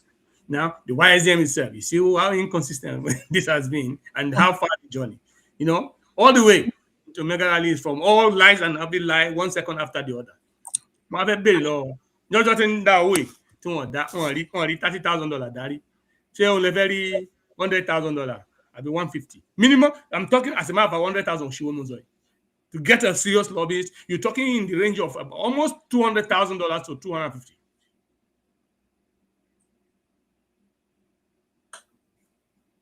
They just want to come and bobo you because Trump is threatening to come to Nigeria. Instead of them telling you the truth, people are clear so pé àwọn people iná na dá Boko Haram kalẹ̀ pé ṣé àwọn náà ni ó wá fún wa ní gbàlàbí. Àwọn tán dá Boko Haram kalẹ̀ tẹ́ ní pé lọ lobby ṣé àwọn náà fẹ́ wá fún wa ní ìgbàlà. Àwọn táwọn Burkina Faso àti Mali tán fight against wọn every second yìí tó pé wọn láìkí nǹkan tó ń ṣẹlẹ̀ ní Burkina. Mo fẹ́ bèèrè lọ́wọ́ àwọn èèyàn wa ṣé nǹkan táwọn rí ní Burkina Faso tán rí Mali tán rí Niger yẹn ṣé kò wù wọn lórí? Kí ló dé táwọn people ṣe hate wọn? Kí ló dé America ṣe hate wọn? Kí ló dé France ṣe hate wọn? Kí ló dé tí Europe ṣe hate àwọn Burkina Faso? Ṣùgbọ́n wọ́n like Cameroon. Wọ́n like Nigeria bó ṣe wọ́n. They like Togo as it is. They like Congo Brazzaville. They like Sudan as it is. And we want to go back to the same people. The same people who love Africa to be in penury. People who love Africans to live in penury. The same people who want our story to be that of disease, disaster, and war. The same people who do not want our children to be educated, who do not want them to have good education, good schools, good houses. They don't want our roads to be good, our cities to be beautiful. They don't want none of that for us, but they want our resources cheaply. And they want us dead. These are the same people who want to go and lobby. And they came and go. Wọ́n ti mọ̀ pé àwọn kọ̀ọ̀kan tí yé wọn ò pé àwọn iná àtúgbò lẹ̀. Ẹ má bínú o pé mo sọ̀rọ̀ yẹn. Ẹ má bínú torí Ọlọ́run mo fi bẹ̀ wá. Again, I take it back. Honestly, because a lot of our people that are contributing, they're doing it from the heart. Ọlọ́run dẹ̀ di mọ́. Ọlọ́run mọ̀ pé òótọ́ ni mo ń sọ yìí. Kristi mọ̀ pé mo ń sọ from the heart because àní mo mọ èèyàn. Ọlọ́run má jẹ́ kí obìnrin yẹn ní heart attack o tó bá rí pé irọ́ ni nǹkan tó gbogbo wa. Káwọn obìnrin yẹn káwọn people ní heart attack. People on payroll, monthly payroll. Yeah, Ìyálàjẹ́ mo sọ fún yín sẹ́. Oh, yeah, Mr. Mo consensus. They put some people on payroll because of Yoruba Nation. I want them to boju. These people will be going to work. I'm for 7 to 8, 7 to 9, double time. Then what they want to do? They don't have a personal life to them. They have to work, and then when they make this money, because of the desire, the interest of our land, they're keeping these people payroll, giving them, and they our people then go away. What they're learning, what them away. What at bottom? I mean, it's all ma. Ẹ̀rọ pé mú àwọn kan lẹ́rú ni àwọn bóyá ẹ̀rọ pé ti dé ọpọlọ wọn máa golo bóyá ẹ̀rọ pé ti dé sínú gbá bóyá ẹ̀rọ pé ti ṣe àṣeparí ni tá lọ bá lọ àbọ̀ máa ń bọ̀ ni.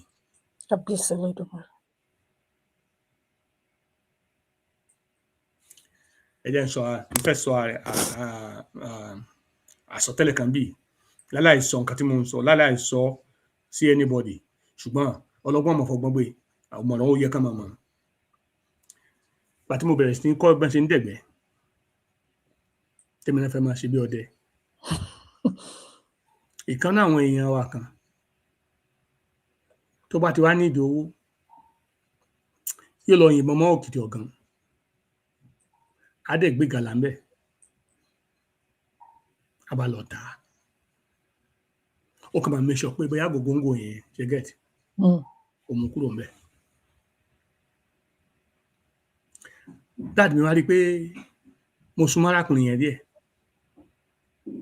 níwájú Ọlọ́run kò dẹ̀ ọkọ̀ sí mi bẹ́ẹ̀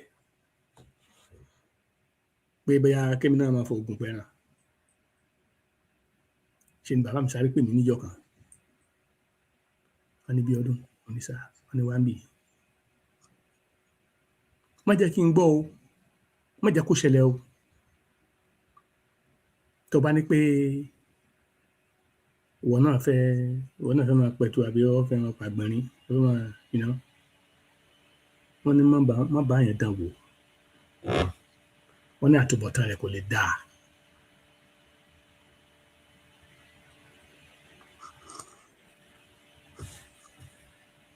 Wọ́n ní tírú ọmọ àwọn èèyàn bẹ́ẹ̀ táwọn náà bá ṣọ́ra gidi tó bá ti ń dàgbà dé dédé ibi tí òkìtì ọ̀gá yẹn ga dé yẹn lérú ọmọ náà ń ṣàìsí.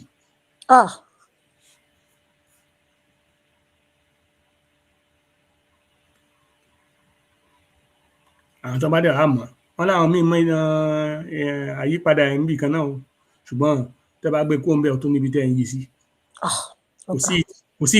Kò sí tó dáa nínú gbogbo ẹ̀ àtúbọ̀tán ẹ̀ ò dáa.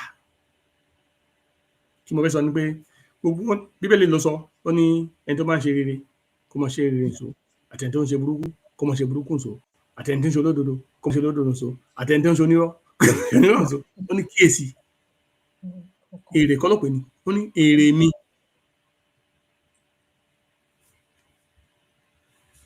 Kíyèsí èmi ń bọ̀ kankan èrè mi sì ń bẹ pẹ̀lú kíni pẹ̀lú mi. Wọ́n sì san fún olúkúlùkù gẹ́gẹ́ bí kíni. Iṣẹ́ ọwọ́ rẹ̀. Ká máa ṣe ń sọ. Èmi ò ní advice wọn mọ nǹkan tán ṣe torí wọn àtọkùn wọn mọ ohun tí wọ́n ń ṣe. Ṣé àwọn táwọn akóra àwọn ọjọ́ bìrìkìtì táwọn sọ pé àwọn fẹ́ lọ gba lọ́bì. The next thing tẹ́ máa gbọ́ nìsín wọ́n máa send message káàkiri gbogbo inú ẹgbẹ́ lọ gbogbo inú àwọn ẹgbẹ́ tó yìí kù àwọn jẹ́rẹ́ tó kù káàkiri pé kán máa dáwó ẹ̀ tó máa dáwó àti ní àwọn lobbies tó máa make sure pé America àti wọ́n á lọ gbé unknown person wọ́n tó bẹ̀rẹ̀ ẹni tó gbé wá tó pé ní lobbies ní Washington tí ẹ ti gbúrò ẹ̀ sí olórúkọ gidi ṣàmárì tó bá lórúkọ gidi gan ṣé interest America ló máa ṣe ni àbí interest àwọn Yorùbá àwọn tó dá Boko Haram sínú wa sílẹ̀ wa tán ní ká máa pa wá lọ àwọn tán rán Fúlàní iṣẹ́ tán kò bọ̀ fún wọn tán fún wọn lóúnjẹ tán tọ́ wọn tán sponsor wọn ní gbogbo wa àwọn yẹn náà la fẹ́ lọ bá pa fẹ́ gba orílẹ̀-èdè wa láwọn tó pé and then the same people tó ń wò pé population wa yìí aláti máa control ẹ̀ kò yà mí lẹ́nu pé Fúlàní ń pa wá ń reduce population wa gradually because it is in the Kissinger report of 1974. Actually, in that report, they were talking about birth control. Wọ́n fẹ́ fi birth control mú àwọn èèyàn wa. You know, they want to give us all kind of seeds, all kind of chemicals, all kind of things to make sure that we are not as reproductive. They talk about the reproduction of the people to control the population in Nigeria, especially in Nigeria. Our commands are Christianity. The people that are coming with their own agenda to come and reduce our population, meaning wọ́n lè sọ pé wọ́n mọ̀ Yálàjé àtàwọn èèyàn wa tẹ́ ń gbọ́ lórí òtò yìí Ọlọ́run mo fi bẹ̀rẹ̀ jẹ́ ká pàkíyèsí kankan ṣe wọn pé nígbà táwọn bàbá wọn tán ṣe ìbàjẹ́ sí Áfíríkà láti ìjọ yìí tán bá fẹ́ sọ̀rọ̀ lóde sí wọ́n mọ̀ ní pé it's a regrettable incident in the past is the past àbí they tender apology where apology is needed and we're amending the situation now. No, they have the same mindset. The evil that was done then, they're doing it now in a different form. With the intention pé tọ́mọ bá dọjọ́ ọ̀la wọ́n mọ̀ sọ fún àwọn ọmọ tiwa náà pé ẹ máa nǹkan táwọn bàbá wa ṣe yẹn gbogbo àti gbogbo àṣírí ìbá ń tújẹ́. We see what is happening now. And Africa must not say that there will be grounds for any apology in the future because they know exactly what they're doing right now. Ṣé wọn mọ̀ tọ́tọ́ kógun jà Venezuela ni ṣé wọn mọ̀ nǹkan tán ṣe? Ṣé wọn mọ̀ bí tán nǹkan tán fẹ́ wá ṣe ní Nàìjíríà pẹ̀lú àwọn tán kọ́ àfẹ́ gba Christian là ní Nàìjíríà? They do not know what they're coming to do. Why are they attacking the good leaders in Africa? But they're protecting somebody, Paul Biya, who is not in his minds anymore, who does not even know how to run the government, who is not aware that he's alive anyways. And see how that country is in shambles. You want to compare Burkina Faso with Cameroon? Do you want to compare Mali now with Cameroon? Do you want to compare Niger with Cameroon today? Hell no. They continue to plunder our people, and our people continue to still believe them. What is the desire of France in the internal affairs of Benin Republic? Ọ̀rọ̀ gbogbo ọ̀rọ̀ kò ṣe lórí alábàáhùn. Màá tún fi kan lé lónìí. And this might be what Christians don't like. Àwọn kan gbàgbọ́ nínú Israeli ńgbà kan pé àwọn àyànfẹ́ Ọlọ́run, àwọn ojúlé ọmọ Ọlọ́run, èmi gangan lọmọ Ọlọ́run ju àwọn tán pè ní Israeli lọ. Over time, everybody will realize that the state of Israel is behind all of this. All over the place. And they don't have any other solution than to kill people. There's no dialogue. They don't give rooms for dialogue. They always want to eliminate people that they think will be stumbling blocks in their path. They've done that for decades.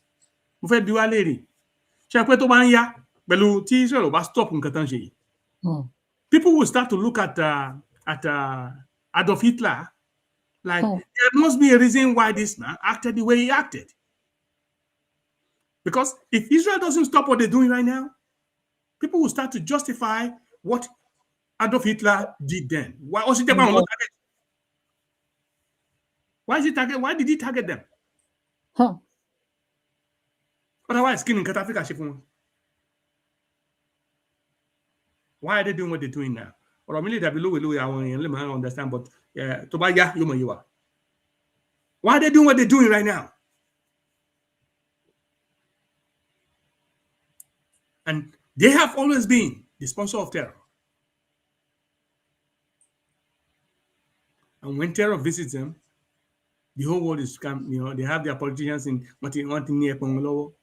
scrambling, defending the state of it. I used to be one of those. that proudly supports Israel, pray for Israel, believe because of my my religion. I'm not a fanatic. I'm not a fanatic. I'm not a fanatical Christian. I've read the Bible and I understand it clearly, more clearly now. I'm still continuing to read the Bible, but I understand it more clearly now. I understand more clearly. Shani, if we don't identify the problem, we'll never get to a solution. When Yoruba Nation is just targeting Fulani, money Fulani tenwe, Iromi. Yoruba, Baba sọ pé Iromi tó ń jó, ṣebí onílù rẹ̀, abẹ́ omi ló wà. Why are we going after Iromi now? Or we have to first target the onílù Iromi. Kí Iromi tó lè ṣíwọ́jú. Ká tó lè gbà láfíà.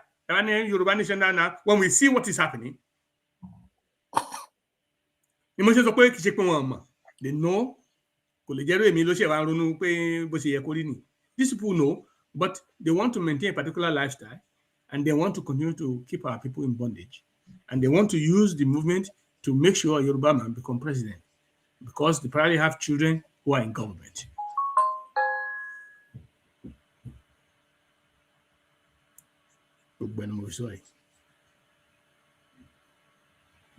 Ẹ wá tó ń pè pàdé lẹ́yìn ìgbà tẹ́lẹ̀ owó tọmọ Yorùbá jẹun tó yọ̀sẹ̀ ní tó bá yín sọ̀rọ̀ mọ́ lórí gbogbo yẹn gbogbo ọ̀rọ̀ tá a sọ ẹ̀wọ̀n tẹ́tí jòun ńgbà táwọn ní tẹ́ bá jẹun gbé wọ́n ní kẹ́ mọ́ jòun gbé ẹ ti jẹun gbé ẹ tún jòun gbé because ọ̀rọ̀ tẹ́ ẹ sọ ń gbà yẹn ni pé owó ọmọ Yorùbá ọ̀gbọ̀dọ̀ ní fọwọ́ kàn. So when should we continue to trust people like that? It's not one lie, it's not two lies, it's not three lies, it's a multiple lies, more every time lies. When do we continue to trust people like this? No. You can't continue to trust people like that, regardless of their age. Especially when it comes to matters of people's existence, people's lives. And a whole nation. As a matter of fact, now in my context, in my own book, a whole continent.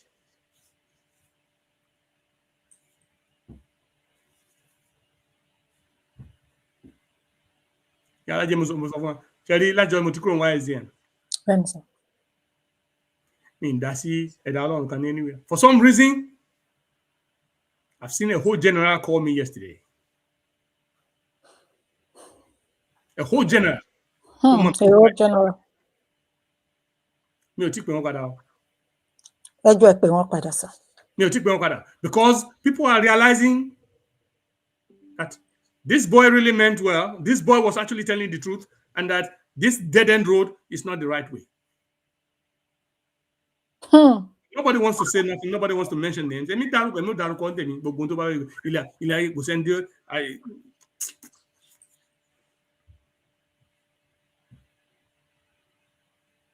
can say whatever you want to say, but at the end of the day, you will eventually respect my truth. You will be forced to respect my truth.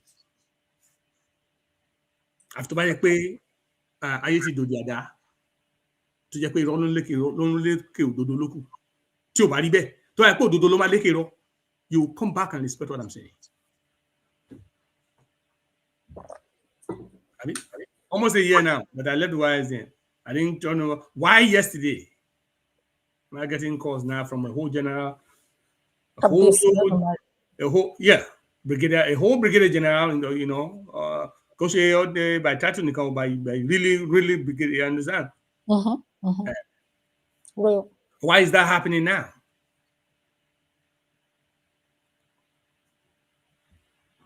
Because they have disappointed so many people that are working hard, honestly, and everything, and just saying, let us modify our moves. This is what we should be doing. But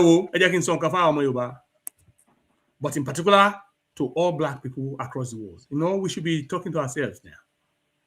Ibrahim Traore continues to be, a model that, Akandai Yatolo Ndani. Shout out to Abdurrahman Sheani.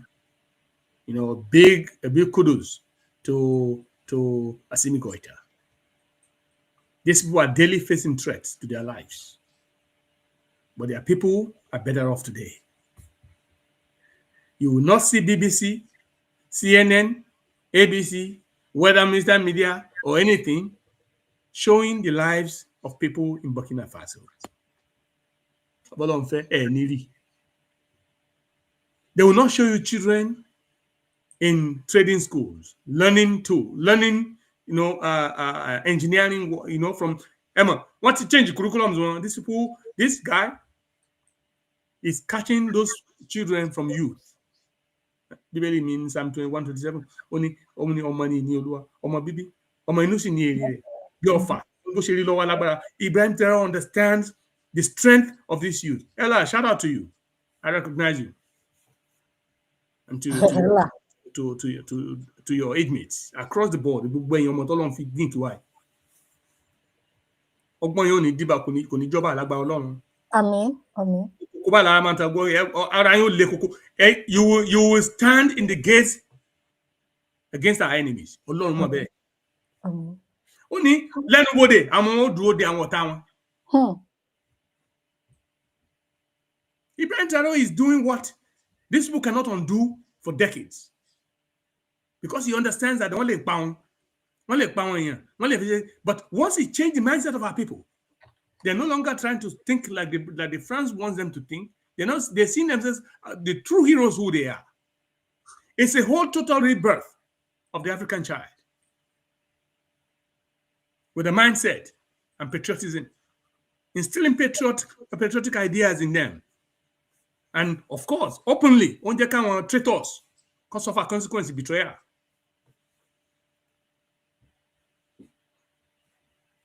They will never show African children in good schools. Well, they come Burkina Faso, come to lójú títì, come lé ọ̀kadà láàrin títì, come ice block, come ice water. Ntáwọn bàbá wa Tinubu fẹ́ fáwọn yìí. Bọ́lọ́run tí ń bẹ tẹ̀mí rẹ̀ ń bẹ, Ọlọ́run ẹ̀san máa gbẹ ẹ̀san.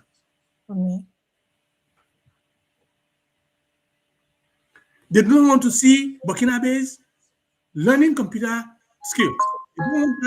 They don't want the world to see them building technologies, building stuff, building cars, building electronics, They don't want them to see none of that. They don't want the world to see the roads in Burkina Faso. They don't want them to see the hospitals in Burkina. They don't want them to see the pilots and the engineers in Burkina. They don't want none of that to be in the public square. What they want people to see is the image like you see in Congo, where young girls, young boys are in dirt, mining for the imperial powers, where children or people are killing themselves. They want to show you savagery. That Africans are savage. This is the image they want for Africa. They will never show what's going on in Burkina Faso and Mali now, where they have electricity, where now they have what? Electronic ID cards. I mean, computer. We have, identity is very keen now. People are able to identify who you are. They can monitor you from the time you enter into their borders to everywhere you go. They don't want that. That is a story they don't want to be told about Africa.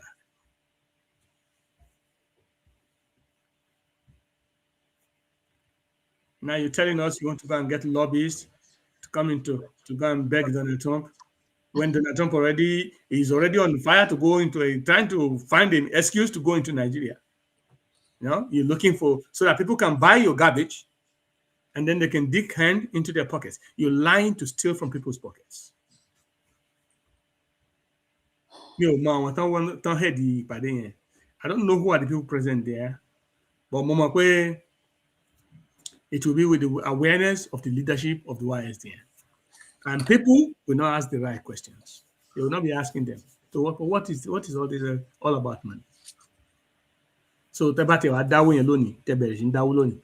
Ṣé wọ́n ní kí olúkálùkù kan máa dáwó $1,000 ni? Torí ẹ̀ẹ́dẹ́gbẹ̀ta tàdá títí ń bẹ̀. Ọlọ́run ló ti ní kí n má dáwó yẹn pé. Ọba tó ti gbé $1,000 láti bẹ̀rẹ̀ náà. Ẹ̀ẹ́dẹ́gbẹ̀ta tàdá títí náà wọ́n ti gbé gbogbo ẹ̀ náà tán. And certain people are always in the accounting. When it comes to money, that's another story. When it comes to money issues, they always find themselves somehow in the pocketbook. They're always managing those pockets.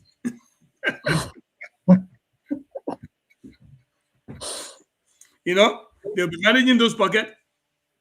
This is how you will know that this is all about money. a tún gbé ìwé bàbá wa sórí kinní náà fẹ́ tàwé níjọ sáàdé ṣé kò yẹ kó sọ fún ibi tọ́rọ̀ lọ owó yẹn wà mọ́ bó ṣe yẹ kó wà o kí ló ń ṣẹlẹ̀ ẹ̀gbọ́n ọ̀sà wò because now we're going to the lobbyists. We have a lobby that will come and get our country for us. The same lobbies that are sending terrorists to our land, the same ones that wants to come and destroy our people, the same ones that wants to use Nigeria, our homeland, as a staging ground to destroy this Sahel. And then we have a leadership in Nigeria that's Tongba body for our Yadu. Bola Tinubu, Baba Bola Tinubu, Alabodi Yani, Ongba body. This is somebody who is against my children coming back home. Because if you try to destroy the Sahel, you're not trying to look for freedom for the rest of Africa. That means Africa will continue to be destroyed and then our children will not be able to go home. We will continue to flee from our fatherland. Tinubu is the Ota Omo Yoruba. I see a story recently. Don't be fooled. Tony Tinubu by December 15 is trying to put something in motion for release some of the national powers to the state. You know where to go. And that the North is not happy in this and that. This is another this is another gimmick. Nothing but more Obama. One at of Unitele, Baba Mankatonje, Opoloni, Unlo Opolo Fuani, Unlo Opolo Fua. We need something that happened in Benin Republic to happen in Nigeria. Like by all the Mashele. There will be a coup in Nigeria. I pray there will be a coup in Nigeria. We need somebody. We don't need politicians. There's no way you can give us freedom in Africa through this democracy of a stupid constitution they have in place. The only way we can succeed, the only way we can break away and kick out these foreign corporations in our land and remove foreign influence from our polity is through an autocrat and through the military regime, through a military coup, through a military man. Somebody who understands warfare. Somebody who understands the battle that lies ahead. And somebody who's young and able. Somebody who knows and can invest in technology, especially information technology and spy is drone. Spy security. People that really know what they're doing and can go toe to toe with these Western imperial powers monitoring and spying on us every second, trying to unalive our people. You don't need if they want to remove Tinubu line, you can. But you don't know what's happening. We will kidnap your president and the security guard will not even know. Once you lock down, Ibrahim Traore.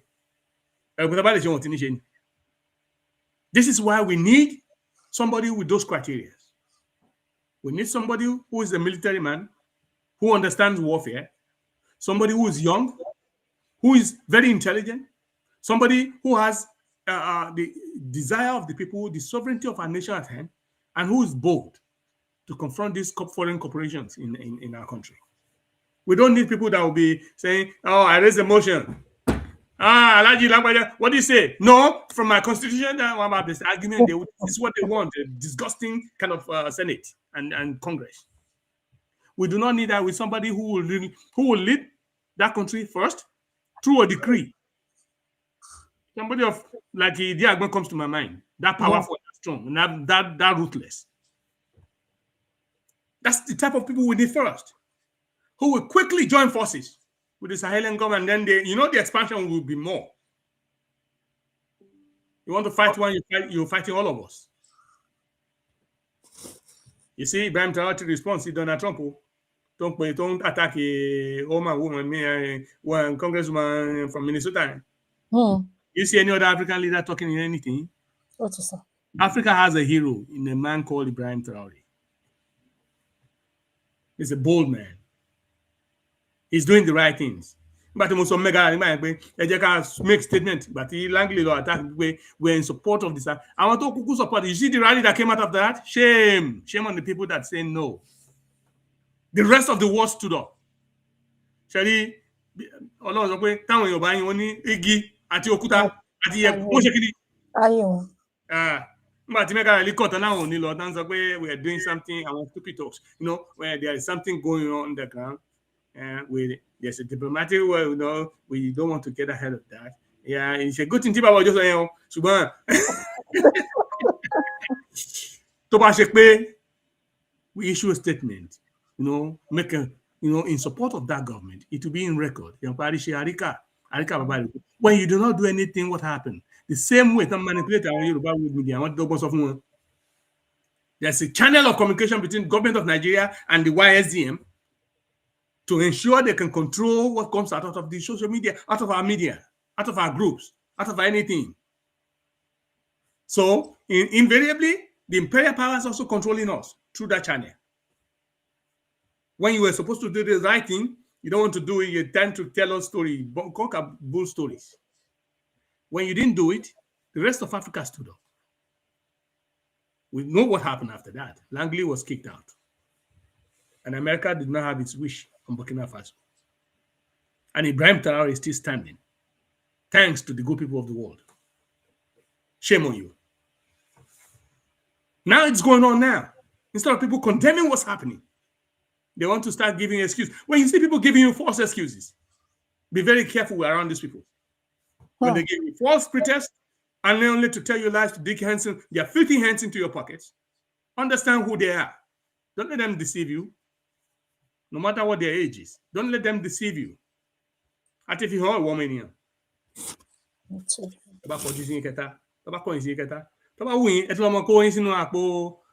Lobbyist.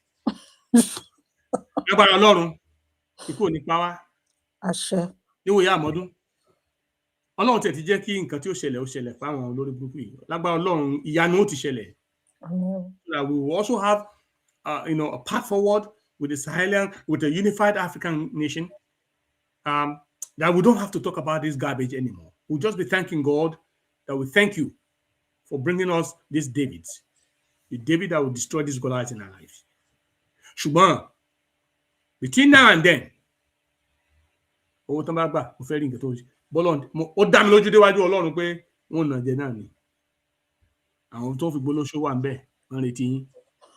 Àwọn tó fi parí bóyá wọ́n ti bá hòtẹ́ẹ̀lì wọn dé dẹ́kìn bí rúfin náà bá dé.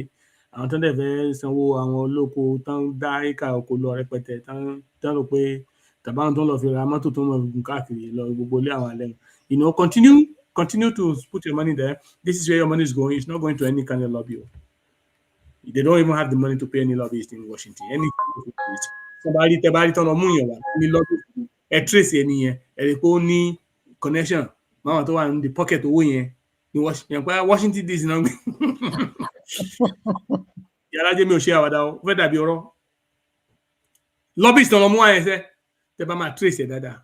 Tẹ́ bá trace it will go back to the same people that manages the pocket. Èmi Òjó Abíọ́dún ni mo tó sọ ilé tí mo sọ yìí. So is that the entire reason for calling Yoruba Nation after calling the whole Yoruba to a meeting on Saturday? After how long that nothing is going on, not in the diaspora? As a matter of fact, the last time something eventful happened from the YSDM, protest. The last major time that Tibogo Omo Yoruba máa wá sórí kíní láti wá gbọ́ kíni nǹkan tí instruction máa jẹ́ ni pé ká máa jókòó síwájú ìta o, ká wọṣọ funfun o, ká sì mú fúláàgì dání níwájú ilé bàbá wa, a ó gbọ́ orílẹ̀-èdè wa. Tó bá yá, a máa sọ fún wa nǹkan tí ó ṣẹlẹ̀. Dọ́là, not one Yoruba person, not any of these executives, not any of these EGBE, not any of these people have asked pé àwọn tẹ́lẹ̀ ká máa jókòó kí ni nǹkan tí ṣé kò tí tàbí kò tẹ́ máa sọ fún wa the next step ni as ti gbọ́ orílẹ̀-èdè wa báyìí. Now, since then, I've not heard of any major talk, but they have quietly let that alone, thinking people forgot. Now telling you we're having a lobby now, a fẹ́ gbé lobbyist tó máa bá wa mú kí Amẹ́ríkà wá sí Nàìjíríà wá gba àwọn yẹn wá là. Really? Who are you fooling? Who is the fool? Shame on you people.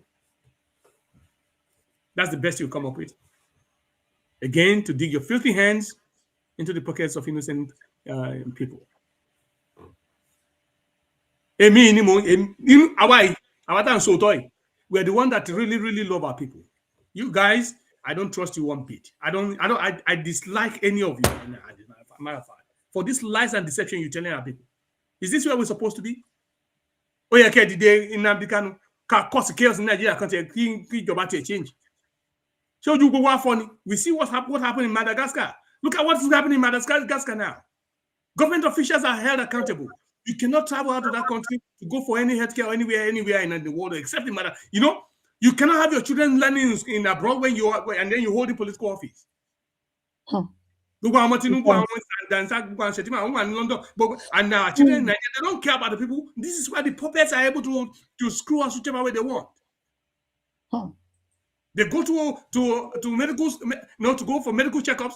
Ibrahim Traore said, if I cannot get my medical care in Burkina Faso, then where am I supposed to go? Not only that, he's not only doing medical science, medicine, he has now also acquired land, a portion land, Tongmi, herbal, medicinal trees, and herbs.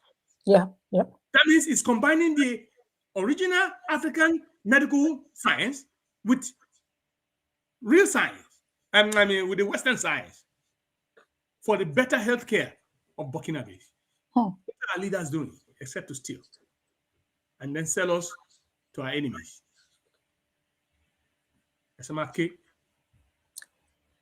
I made a bold prediction that and it will be Nigeria turn too. Mo dúró ti ọ̀rọ̀ mi lágbára Ọlọ́run máa ṣẹlẹ̀ kò ní pẹ́ Ọlọ́run sì ní yọpẹ́ mọ́. Àwọn kan jókòó ti pé kí máa pariwo Yorùbá nation lórí irọ́ tí ò ní mú adé níbẹ̀. We need something radical to change. When Nigeria becomes peaceful, we will have a Yorùbá nation. Ọlọ́run mọ̀ bẹ́ẹ̀. But you want to get Yorùbá nation from a very chaotic Nigeria? How is that possible? We will be doomed. Ẹ jẹ́ pé nǹkan lẹ́fẹ̀ẹ́ pa àwọn èèyàn wa. And then you're trying to seek help from the same people that are sponsoring chaos in our land. How is that possible? What type of thinking is that? And it's not they don't know.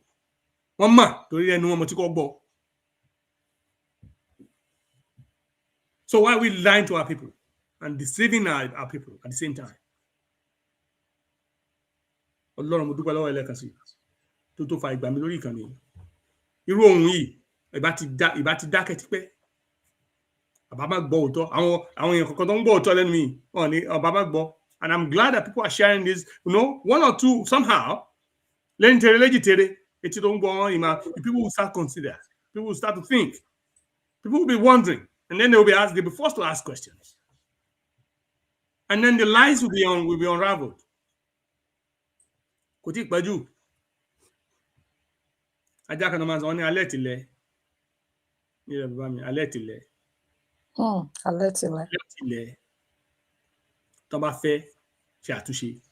can still yes, just like Boshe so mega in time because it is better they make it like a social club.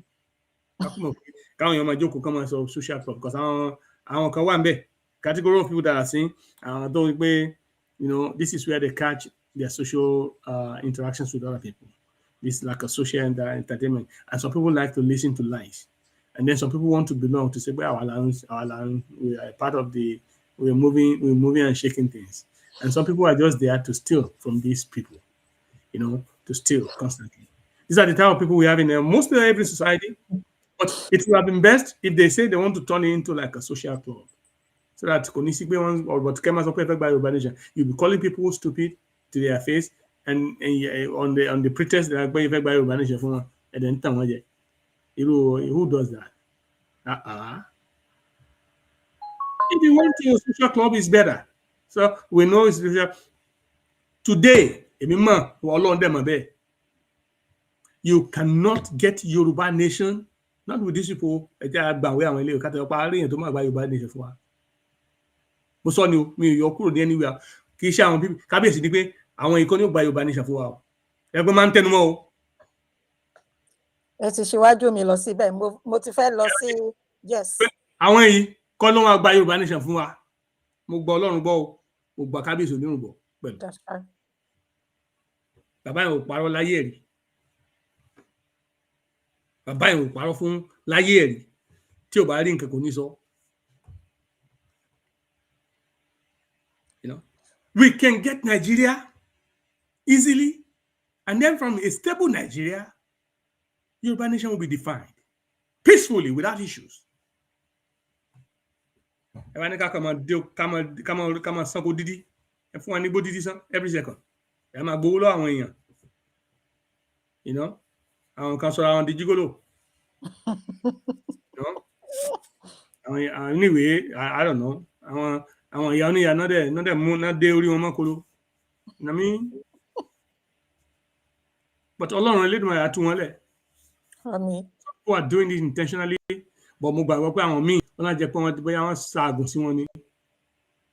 Wọ́n ṣaàgùn sí wọn kí wọ́n fi gbà wọn àgbà lọ́wọ́ méèrì. Bóyá wọ́n ṣaàgùn sí wọn kí wọ́n gbà kán sáà máa gbà tọ́wọ́ wọn ṣáà.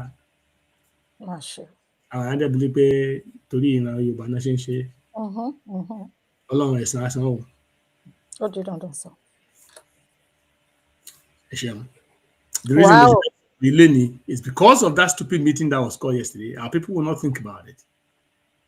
They're asking help from the same oppressors that we are supposed to be fighting. And they know they're not going to get it. They will not get $200,000 because in the history of this movement, we have never been able to raise upward of $60,000. But I raise get. Onítìrí bó ṣe rí ọ̀nà ìyá tètè bẹ́tì dànù. Ṣẹ̀gẹ́t ọ̀nà wa bẹ̀rẹ̀ sí ṣe owó tiẹ̀ ìyẹn kúkú bẹ̀rẹ̀ another game. You understand? Àwọn tẹ́lẹ̀ ń fọgbọ́n mú wa mọ́lẹ̀ tí gbogbo ayé ń gbàgbọ́ tí ayé dẹ̀ ń wò adẹ̀ ń wò bí pé bí àwàdà gbogbo ayé náà la kó sínú páńpẹ́ wọn. But the money has never grown past that. Àwọn tó gbá kan dání make sure pé owó yẹn ò kọjá 22,000.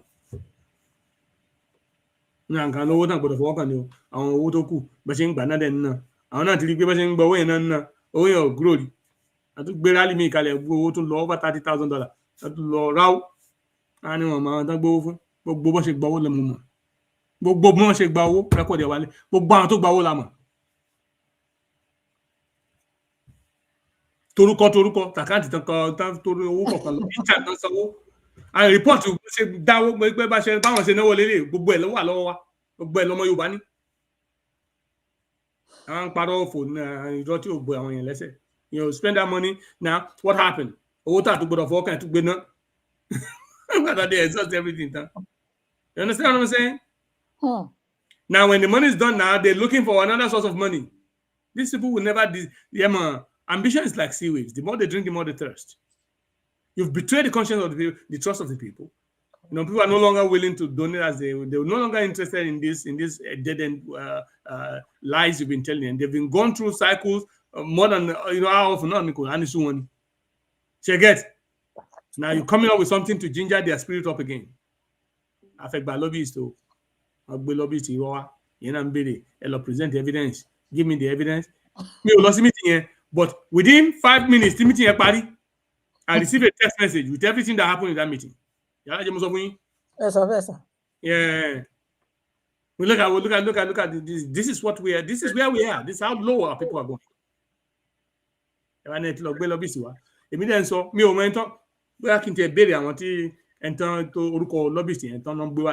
really want to know the woman that they said they brought. I really want to do a little research on that person.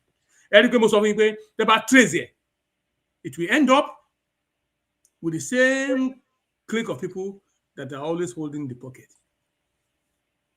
Because remember, pocket. Kisha to one in finance department too. And come out to hold the pocket. Oh God. It is not for the man. You get? Yes. Same people that are holding this pocket. It will end up there, especially when from Washington, D.C. This is how we have come. This is how low we're coming. Lẹ ṣe yẹn tán, ẹ tún á gbé ìwé bàbá jáde. Ọjọ́ ni ìwé bàbá ti wà ń ta tẹ́lẹ̀ yẹn ṣe. Does that not tell you something? That there's desperation for cash. There's a desperate need for cash from the Yoruba people. Kọ́nà bá Tinubu kó gbówó fún wọn náà, ẹ bá wọn yí àwọn táwọn ẹbí Tinubu náà ṣiṣẹ́ fún. Torí bí tèmi gbàgbọ́ nísìnyí ẹ̀ pọ́n ṣiṣẹ́ fún Tinubu ni ó yẹ kí Tinubu lè gbówó fún àbí owó ọmọ Yorùbá dandan nìkan gbọ́ owó ọmọ Yorùbá ni. Ẹ̀yin ẹ jẹ́ mọ̀jẹ̀ ká ṣe ṣìnà sí Bàṣáò. Hausa sọ pé Bàṣáò kò dáa. Don't let us ẹ má jẹ́ ká ṣe ṣìnà Bàṣáò. You understand? Please let us find means to support these uprisings across Africa. These military takeovers of our enemies. Because Bola Ahmed Tinubu is the enemy of the people, of the Yoruba people. He's a friend of the French government, of the imperial powers. He cannot be your friend. He cannot be your father. Bola Ahmed Tinubu is an enemy of the Nigerian citizens, of the Nigerian people. And the quicker we understand this and chase him out of office and chase his puppets out, and you know, the quicker we understand this, we'll continue to be living in denials and deception and in self-deception. Tinubu gan tó bá gbọ́n tí mo sọ mọ̀ pé ó tọ́ ni mo sọ. This is the same Tinubu tó sọ fún yín pé if I take any action against security in the north, they will kill me. And kan wá ní kékeré ọba kan lọ́mọ bá sọ ń sọ pé kí sọ kó wá fún Sunday Igboho ní security. So kó fẹ́ parẹ́. This is the same person. He understands the game. And what he's doing now is to see if the West is going to accept him for a second term. He knows they want to remove him anyway. So he's only trying to survive and maintain his own good rapport with the West, with our enemies. The same people that want us to be in penury, the same people that want us to live in abject poverty, the same people that have been colonizing us, mentally enslaving us, the same people that have been stealing and plundering from our land, the same people that do not want the good future for our children, those that want us to remain perpetually slaves in their own land, and then talk to us whichever way they want to talk. Those that don't want us to achieve our God-given glory. These are the people he's serving. And no better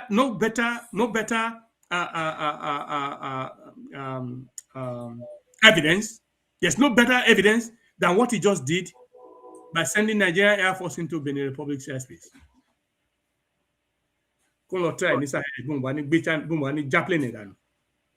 Or ground, you cannot plane a plane. When he tried to fly over Burkina Faso, they grounded that plane. Talking about this is you come into Sahel, welcome to a different Africa.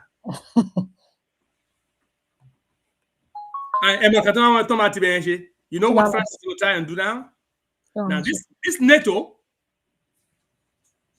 will be sitting down, this British war machine called NATO, British and American, Europe and American war machine, don't put NATO in. Now they will try and harass the Sahel countries. They were aggressive against Nigeria. They try to overthrow government Nigeria. They will not say they're coming to defend its sovereignty. This is one of the quickest stuff they're gonna do. Should be alone team there. Tell me alone Belaye. Tito be oruko ti o se win kankan. Ṣe ni o mo ṣe àwọn ìran yìí. Títí mo fi ṣe ra wọn pa. Ibi tó fojú sí yẹn. Ẹ̀tẹ̀ ni wọ́n bá bọ́ ńbẹ̀. Because all they want is to gain access into Nigeria and destroy the Sahel. Orí àwọn ọmọ tọ́lọ́run ti ń túnṣe nílẹ̀ Sahel yẹn kò ní fún wọn ṣe. Ẹlẹ́dàá wọn ò ní gbà pẹ̀lú. Ẹlẹ́dàá ọmọ wa nílẹ̀ Nàìjíríà gan pẹ̀lú. Láwọn tí ọjọ́ ọ̀la tọ́lọ́run ti kọ nǹkan dáadáa mọ́ kíyèsí dáadáa ló pé. Tó tún fẹ́ dà bàjẹ́ yìí. Gbogbo àwọn ẹ̀mí tó fẹ́ fi ṣòfò yìí. Tẹ́lá wọn bọ̀ wá bá wọn fẹ́ gba Ọlọ́run nígbà fún wọn. Àmín. Àfi tọ́lá ẹ̀pọ̀ Ọlọ́run fẹ́ pọ́ ọmọ tọ́lá ẹ̀pọ̀ Ọlọ́run gan mú ẹ̀jẹ̀ èèyàn lókù. Ọlọ́run nígbà fún wọn. Fẹ́ lọ bá come and call wow. You want to make a lobby, you want to go and lobby Donald Trump to come into Nigeria, come and buy Yoruba nation for you. Ǹjẹ́ tí ń lọ wáṣà àdán dá yín lóhùn. Yóò gbà ó ti gbà tán. If what I'm expecting doesn't happen by January ending, very between lobby one day. October, there's nothing anymore about the YSDM. Otherwise, so when people, this is how you know there's no in-depth deliberations in the up the way to the executive in the YSDM. Because if there are people in their right senses, people with their thinking faculties right, wouldn't they ask these questions before coming public and saying we want to get a lobbyist to come to Nigeria and come and get Yoruba Nation for us? And then in the same process, you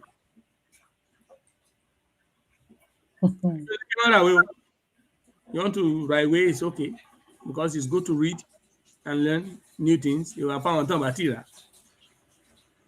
But why is this so? Is that a coincidence? Among the same people who are managing that pocket,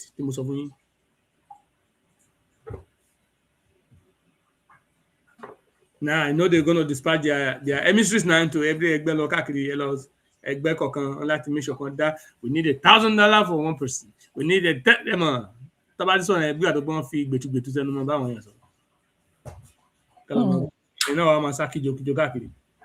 Ti sanwó ilé ọmọ ẹlòmí ò tí wà kò tí ra present fáwọn ọmọ fáwọn ẹbí ẹ̀ fún ọdún tó ń bọ̀ yìí ibi tó ń dáwó sí táwọn tó fẹ́ dáwó sí nìyẹn. Àwọn míì lóbi ńlé wọn lára ńlé wọn ní ẹ kọ́kọ́ sáré Yorùbá Nation náà kẹ́ tó sára tara yín. Àti wí fún ìwọ ọmọ èèyàn. Ìmọ́lẹ̀, you have seen the light, you've seen you also know the right way to do. It is clear for you. Whatever you do with it, it's your choice, and I respect your decisions. But I've told you my truth, and as the Lord lives, you will respect my truth. Not an apology, and not by appeal. I'm not appealing because you'll be forced to respect my truth. Amen.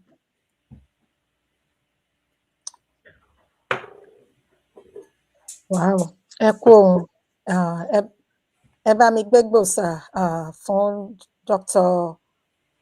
Abiodun Ojo bàbá ẹgbẹ́, ọpọlọ yín ò ní dọ́bà. Akínyìn ìyá wa Ọmọlára Ògúndàrè, ẹ ṣé gan, ẹ kú gbogbo gbàmà. Ìyá wa Táíwò Jọládé, èèyàn mi, ẹ káàbọ̀. Bàbá wa Mike, ẹ káàbọ̀, ẹ ṣé gan ni.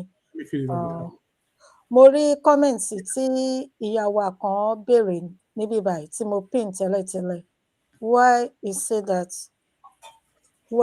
it that it's only the worst of Africans that are always in power? But that's the design of the Imperial West. The imperialists, they want it like that. And what do they think? What do they use to maintain that? Democracy. They hide behind the word democracy. They sell democracies to the world to maintain control over their colonies. Is what's happening in Cameroon democracy? Ask that question. And then when we had true governance, even that came through democratic means, and when they see that those governments are serving the people, not the West, ṣé gbogbo wa fẹ́ sọ pé àmọ́ pé wọ́n ń pa àwọn olórí wa ni? Àwọn olórí wa tó dáa. Àwọn olórí èdè àgbọ̀pọ̀ ní power. Bàbá rí mi àrí ti Túndé èdè àgbọ̀n àti Buhari gbà ní àmọ́ ni. Didn't we know what happened? They colluded, the West colluded with Saudi Arabia to remove him. And the evil genius himself said it. Only you could see to share NB, teach Washington, teach Buckingham Palace, not you. How can we continue to deceive ourselves? To what extent? I've asked one question. I said something on social media sometime. But until, bless you, man. Yes, sir. When these people do evil, nobody has ever held them accountable. She understands. Emma, one of the reasons such a fear Iran. When Ayatollah Khomeini came in,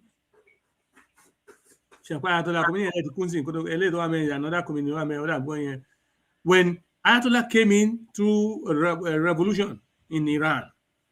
The Shah of Iran law. The Shah of Iran was a close pal. Actually, dollar in Tunisia. Because America is printing paper to the whole world, the green paper, dollar, to control the entire world. America, because of the closeness they have with Iran, gave the dollar template. The only other country to print the dollar to need the permission from any other place was the Shah of Iran. That's how much closeness and confidence they have in Iran. America was the best friend of Iran at some point during the reign of the Shah, until Ayatollah overthrew him through a revolution. Because those people were able to quickly see.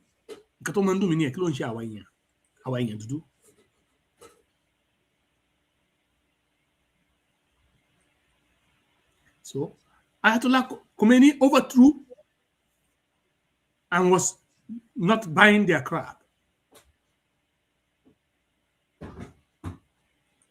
Iran has maintained their integrity since then. They didn't allow any foreign order of this nonsense. Up to recently, but they have quietly built up. They have quietly developed. They are quietly, doing what they needed to do and forming the great alliances with the world. Leni, one Israel da kolo. Allah mabe. Torí ẹ̀mí mi sọ fún mi pé ó dà fún wọn ti fún Iran ní nuclear weapon, nuclear bomb. Even though he has not been able to manufacture his own, they probably already sold one to him. And I think he came from China. I'm not sure of that because but I'm not sure. But there was a delivery that really came at some point, especially shortly after that initial trouble. That was shrouded in secrecy. That plane left China. They turned off transducers more than 3 times. You understand? And then came into Iran. It was a kind of shipment that nobody understands.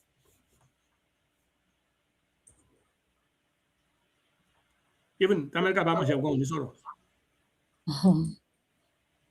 Ṣé gbọ́ kí Israel pariwo Iran lẹ́nu ọjọ́ mẹ́ta láti gbà yẹn? Ó ti sọ. Ẹ gbọ́ kó sọ̀rọ̀ pa wọn? Ó ti sọ. Okay. I cannot wait for the Sahel to have nuclear power. I cannot wait for one African nation under the patriot, like the 3 Sahelian leaders, for them to have nuclear power.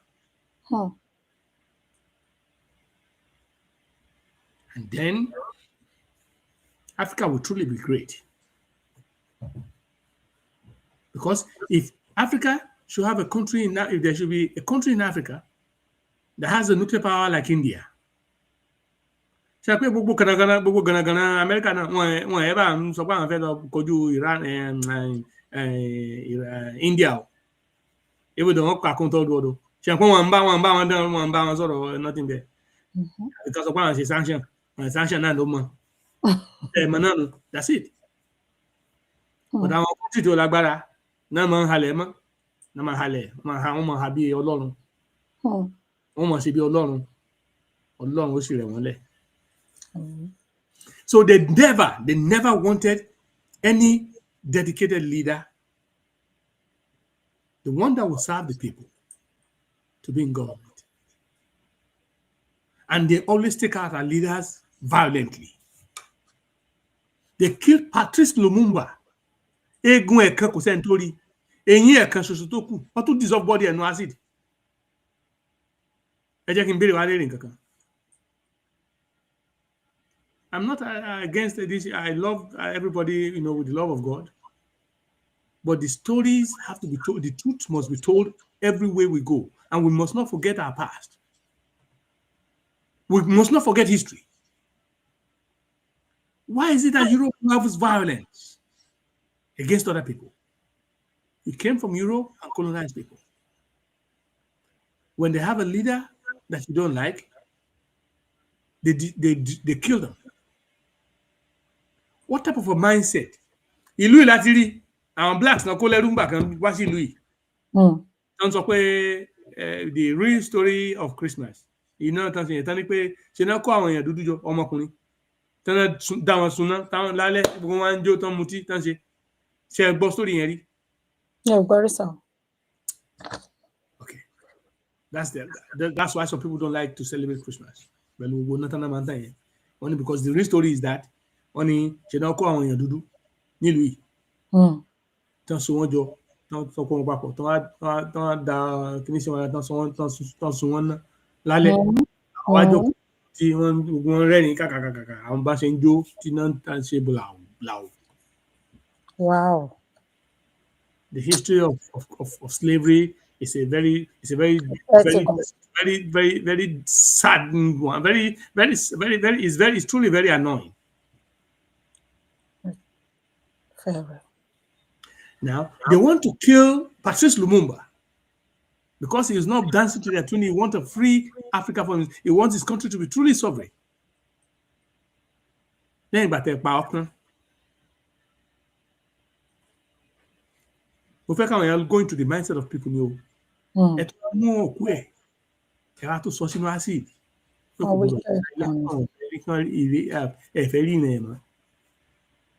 Meaning, and they do it publicly to instill fear in the hearts of anyone that wants to rise up again. This is what they've always done. And Brian Trautmann said they've always used fear. Keep us in check. They killed Thomas Sankara. Look at the way they killed him. Using his own brother, his own best friend. Matutuk pa maintenant. Baba Sankara tout rí ọ̀rẹ́. Ó bẹ̀rẹ̀ pé ọ̀rẹ́ ńkọ́. Kẹ́lẹ̀ mọ́ bá ṣe close ni bàbá yẹn mama bàbá tó pa àtàbà tí lórúkọ the former president wọ̀nyí.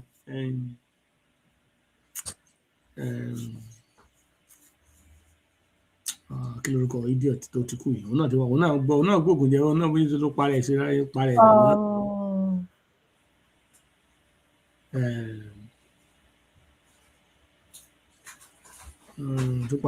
tó pa Sankara, Thomas Sankara.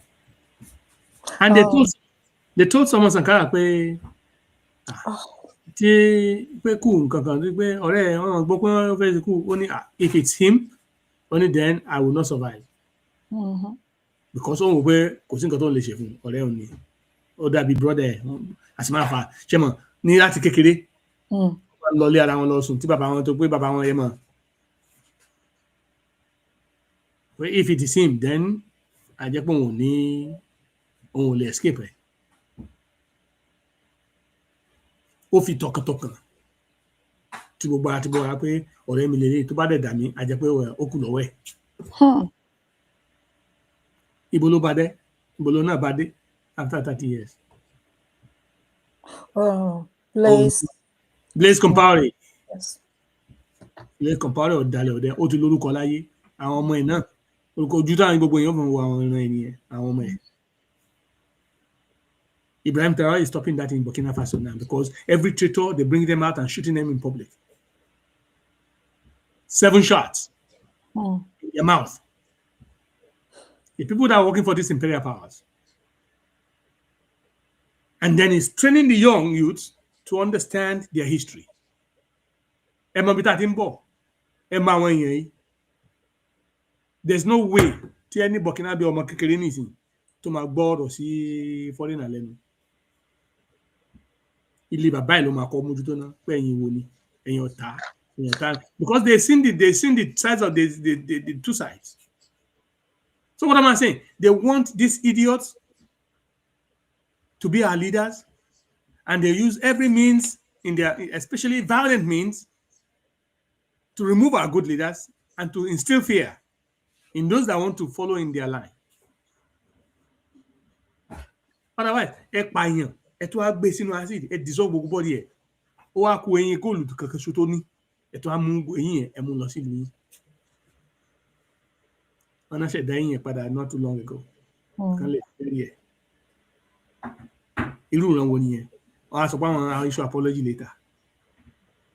I'm telling you, what they're doing today, tomorrow, they expect whoever is leading their countries to come and tell us we are sorry. Yeah, our fathers did something wrong. Not just like they are apologizing for slavery now, and they never even paid reparation once or reparation, but they are apologizing for slavery. But when it is the matter of Israel, they make the world pay reparation to Israel. That 1990 not reparation for one reason. Be 98, I mean 97, I mean 99 or something somewhere there. Not in a ability and say reparation for the Jews. That's all the lot. But they said they killed about 1 million Jews, Adi. A king in Europe killed over 10 million Africans. Did anybody say anything about that? No, sir. Only recently we have a few African leaders now filing saying that they should declare slavery as a crime against humanity, Abi, and asking for reparation, right? Until they see that Africa is becoming united and we have no foreign influence in our land anymore.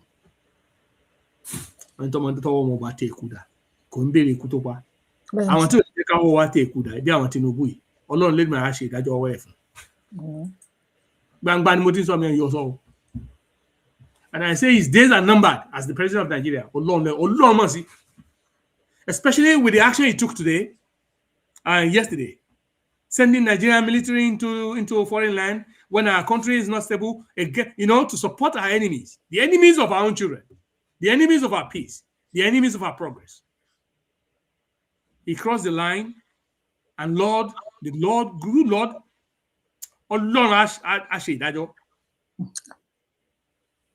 After I pay ọ̀nà rẹ̀ ló ń tọ̀, tó I pay fẹ́ Nàìjíríà lónìí, àwọn Nigerian citizens. Tí ṣe pé bí France ó ṣe gbà á, tí Amẹ́ríkà ó sọ pé kó continue ìjọba lórí wa lókù. Tó I pé ìdílé òṣìṣẹ́ nìyẹn, wàláhì tàláhì, àtòun àti àwọn tó ránṣẹ́, wọ́n á rí jà Ọlọ́run. Tó bá ṣe pé ìfẹ́ tó fi ṣe tó ṣe yẹn, kíkú Benin Republic was successful. If he did that out of genuine interest to protect Nigeria and Nigerian citizens, the law will protect him. But if he has done that to satisfy these imperial powers, the law will disgrace them both.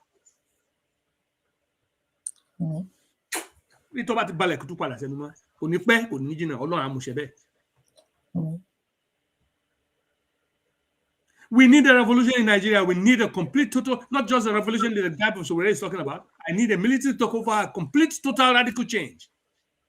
And we need to kick out all the foreign corporations in Africa. Complete. Remove their influence from our soil. And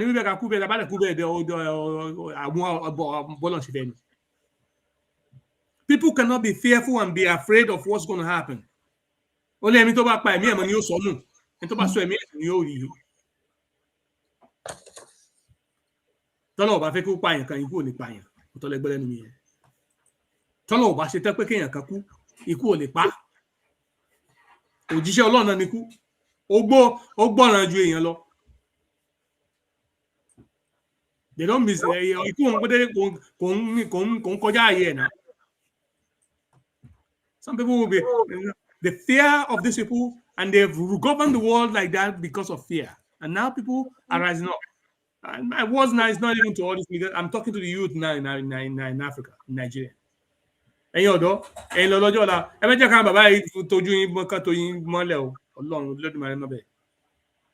You better start doing something to make the country very ungovernable for its government. He's not your friend. You can see clearly he's friends with France. France is our enemy.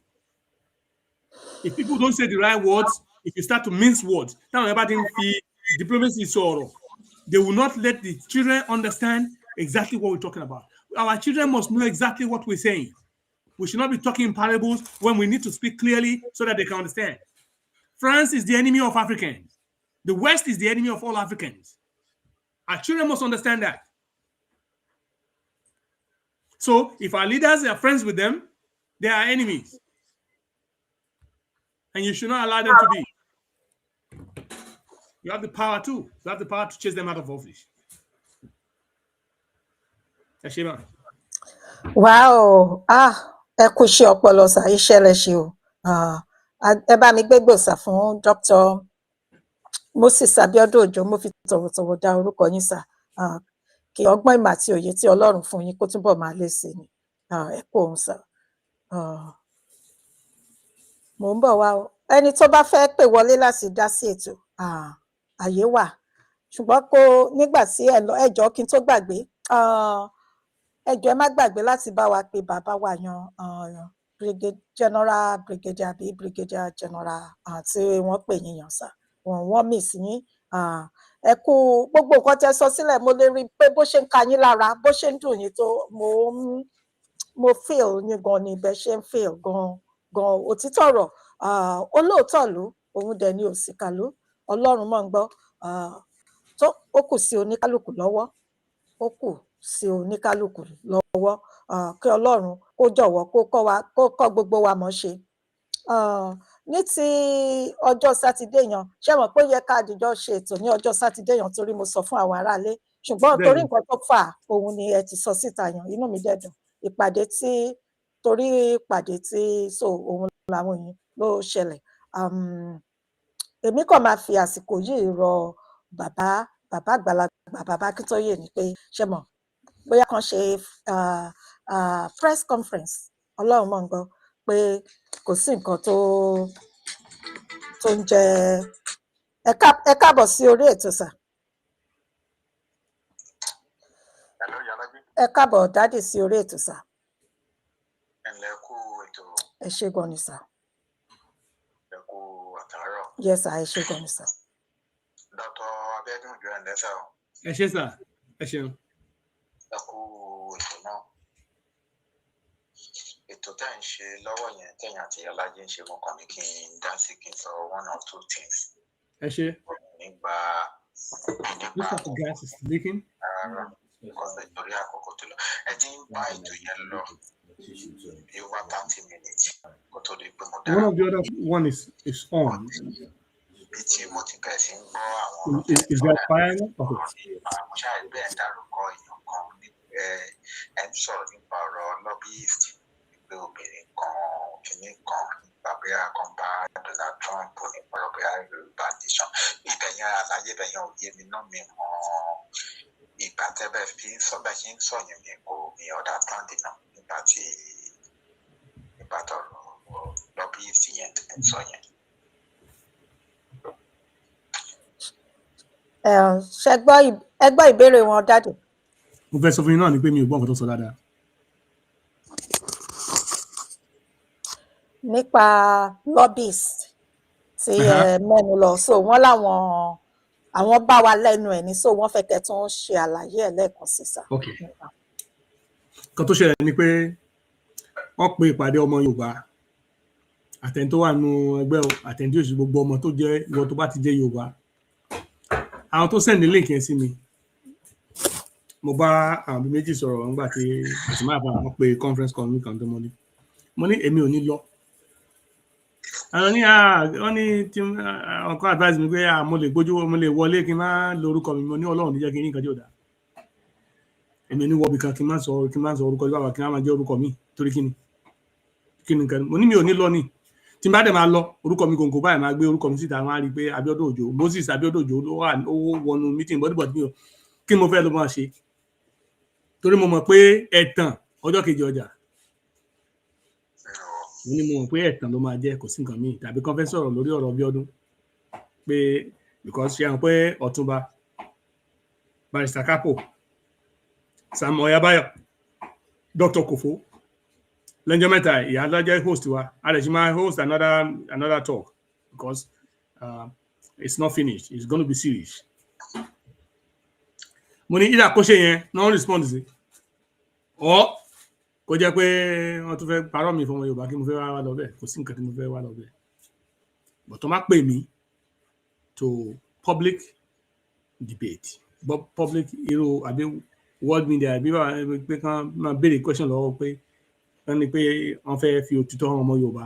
Mo ní jọ́kíjọ́ màá ready, but kí wọ́n á lọ meeting irọ́ tán pè mí ní mi lọ. but nígbà tó máa parí meeting láàrin ìṣẹ́jú kan làwọn èèyàn send nǹkan tó ṣẹlẹ̀ ní meeting sí mi. The first thing mo rí mẹ́ ni pé máa kà fáwọn èèyàn wa, máa kà, mo fẹ́ káwọn èèyàn mọ̀ pé mi ò ń parọ́ fún yàn, máa kà report yẹn time tí wọ́n sí mo rí get report yẹn àti nǹkan tẹ́ni yẹn sọ sínú report máa sọ fún wọn ní ìsìn. Ẹ fún mi sùúrù láti wá jáde.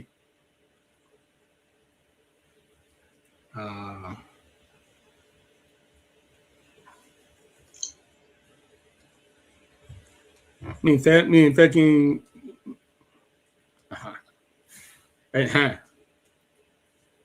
ẹni ẹ send report yìí jáde ní 7:12 p.m. aago 7 ó kọjá ìṣẹ́jú 12 ní ọjọ́ no ìṣẹ̀lẹ̀ ní sà ní ọjọ́ sátidé tó kọjá yìí. Kí lè nǹkan tẹ́ni ẹ kọ síbẹ̀? Ó ní I was at the meeting. It was about lobbying. They invited a lady lobbyist to speak with them. The lady requested for atrocity evidence against Nigerian citizens by terrorists. Only the following takeaways have established. They are trying to engage in a process the American government has already begun. You understand? Only after the Northern Christians complained to the US government, trying to be relevant to something they did not initiate. Only 2. Plenty of money will need to be for the lobbying campaign. Another reason to continue to convince gullible Yorubas to continue to support their illegal agenda. 3. Baba's book was again popularized. Another way of trying to continue to source funds from the Yoruba people.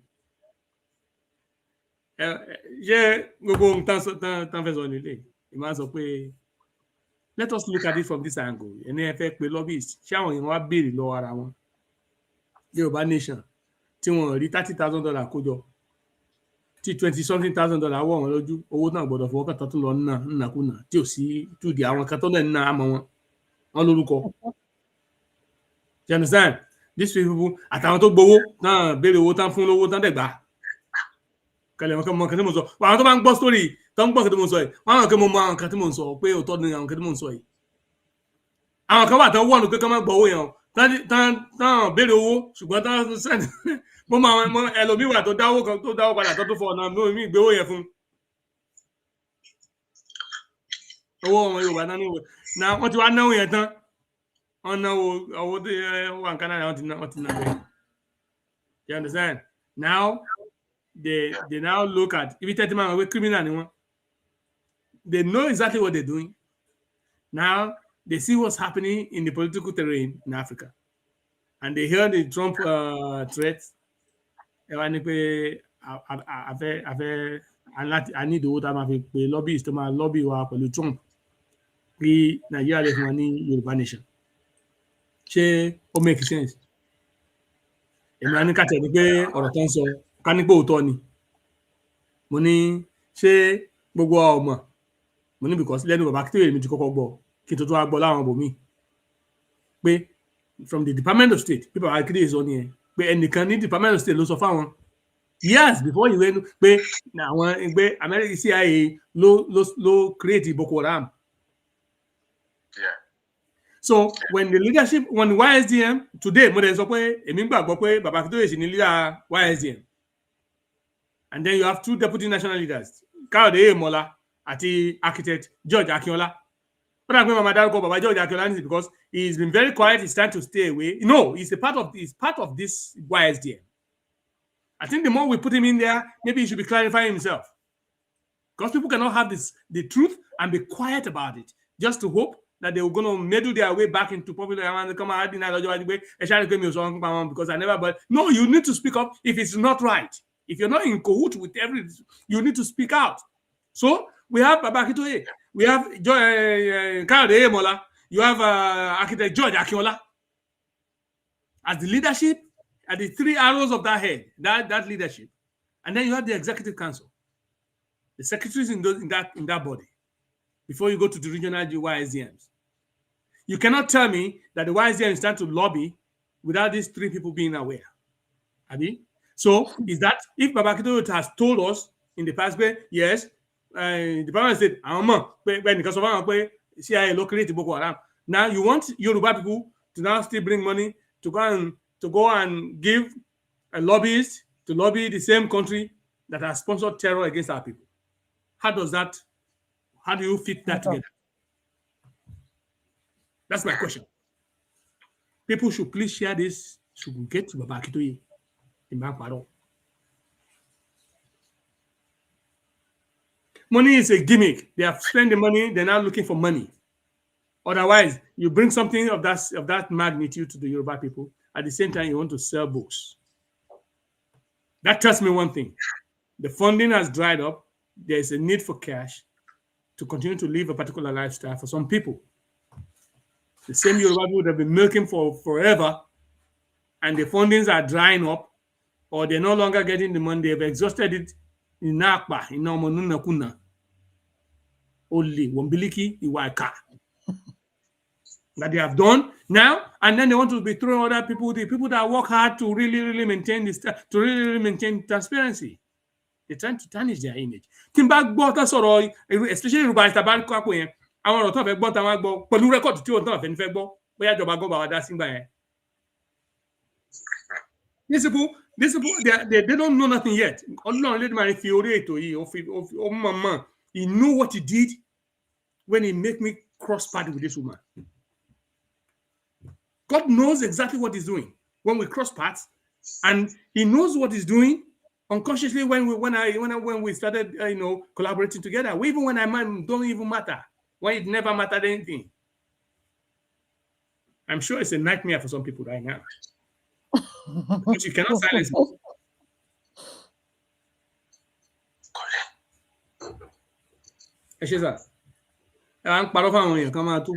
Because you just want to raise money for yourself. Just tell the people. Sherry, I'm going to go.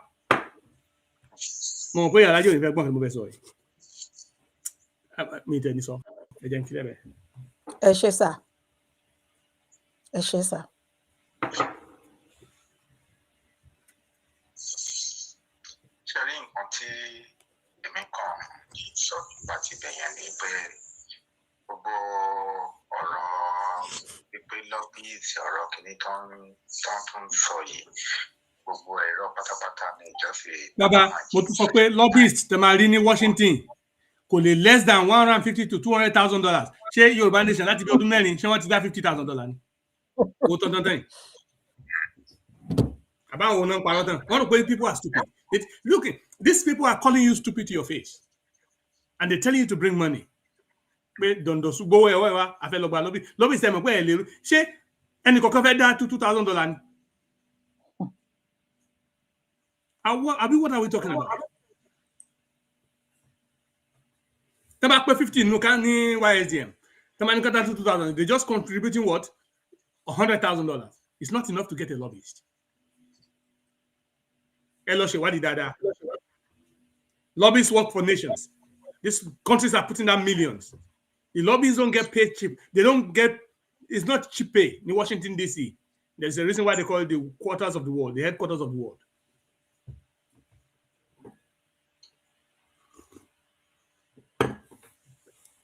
I gbé cock and bull story wá pé kẹ́ máa dáwó. A fẹ́ lọ gba lobbyist kan. Wọ́n lọ gbóbìnrin irọ́ kan wá fún yín. Mo fẹ́ mọ orúkọ obìnrin yẹn. Ẹni tó bá mọ orúkọ lobbyist kan mú wá yẹn tó bá wọn sọ̀rọ̀ ní council yẹn. I really want to know. Honestly, I want to do a research on her too.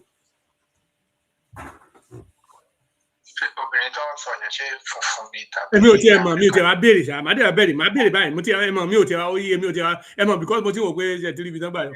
I was just laughing because when I saw that, when will our people learn? But nǹkan tó sad níbẹ̀ ni pé what we should be doing as a people, these people are not letting us do it. They're not letting our youth do it. They're not creating the awareness that is needed for something that happened, something similar that happened in Benin Republic 2 days ago to happen in Nigeria. This is what we should be doing. But this stupid move, they're diverting attention from everything. Indirectly working for Tinubu. èmi dẹ̀ sọ mi Abíọ́dún Òjó mo sọ pé mo ní ọ̀tá ọmọ Yorùbá ọ̀tá Nigerians ní Bọ́lá Ahmed Tinubu. If I don't see any other evidence, the fact that he stood up trying to quell an internal, to intervene in a sovereign nation's internal affairs, does it concern Nigeria? Overthrow Patrice Talon, and some of us, that's what we want for Africa. I'm in support of the military takeover of every democratic government in Africa. As long as they come together with an alliance with the Sahel, remove foreign corporations from Africa, and then serve the people. Make sure that every government official does not have children abroad, and build our country so that we can all return home.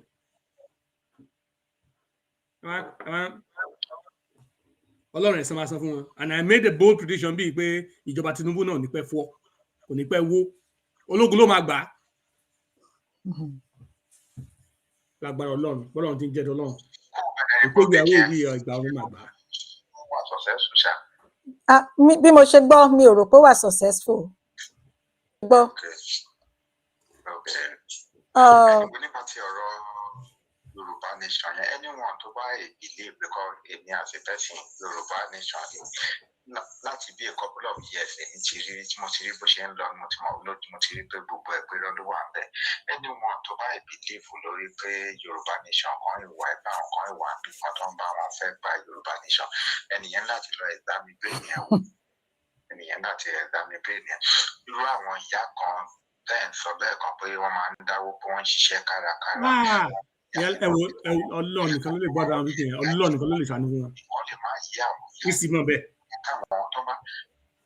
Àwọn ọmọ wọn yẹ wọ́n lè ẹ̀ láìtì wọn if tó ń bá rí nǹkan tó lè fowó ṣe kọ́ fún àwọn millions of àwọn èèyàn wà ní contraction kan Nàìjíríà nílẹ̀ yìí kò tó jíire tó jẹ́ pé wọ́n lè fi ẹ̀pù náà wípé kọ́kàn ló máa kówó síbì kan ó yẹ káwọn ọmọ wọn lè educate irú àwọn ìyá ìyẹn nǹkan lè máa yí wọn gbà míì bọ̀ tó yẹ káwọn ọmọ ẹ bá ṣe àpá abiyamọ wọn ní ìwàhùwà náà wà nǹkan ọbẹ̀ ìyálà pé obìnrin by nature the way their nature Jésù gan bàtí Jésù wáyé àwọn olówó kó tira àdúgbò àwọn àárín àwọn olówó àti ayé ti dùn ẹ jẹ́ ká sọ̀rọ̀ mi tọrọ lọ by nature this is how God created these mothers. There's a reason why God created females like that, and out of genuine passion ẹ wá sọ wọn di ATM.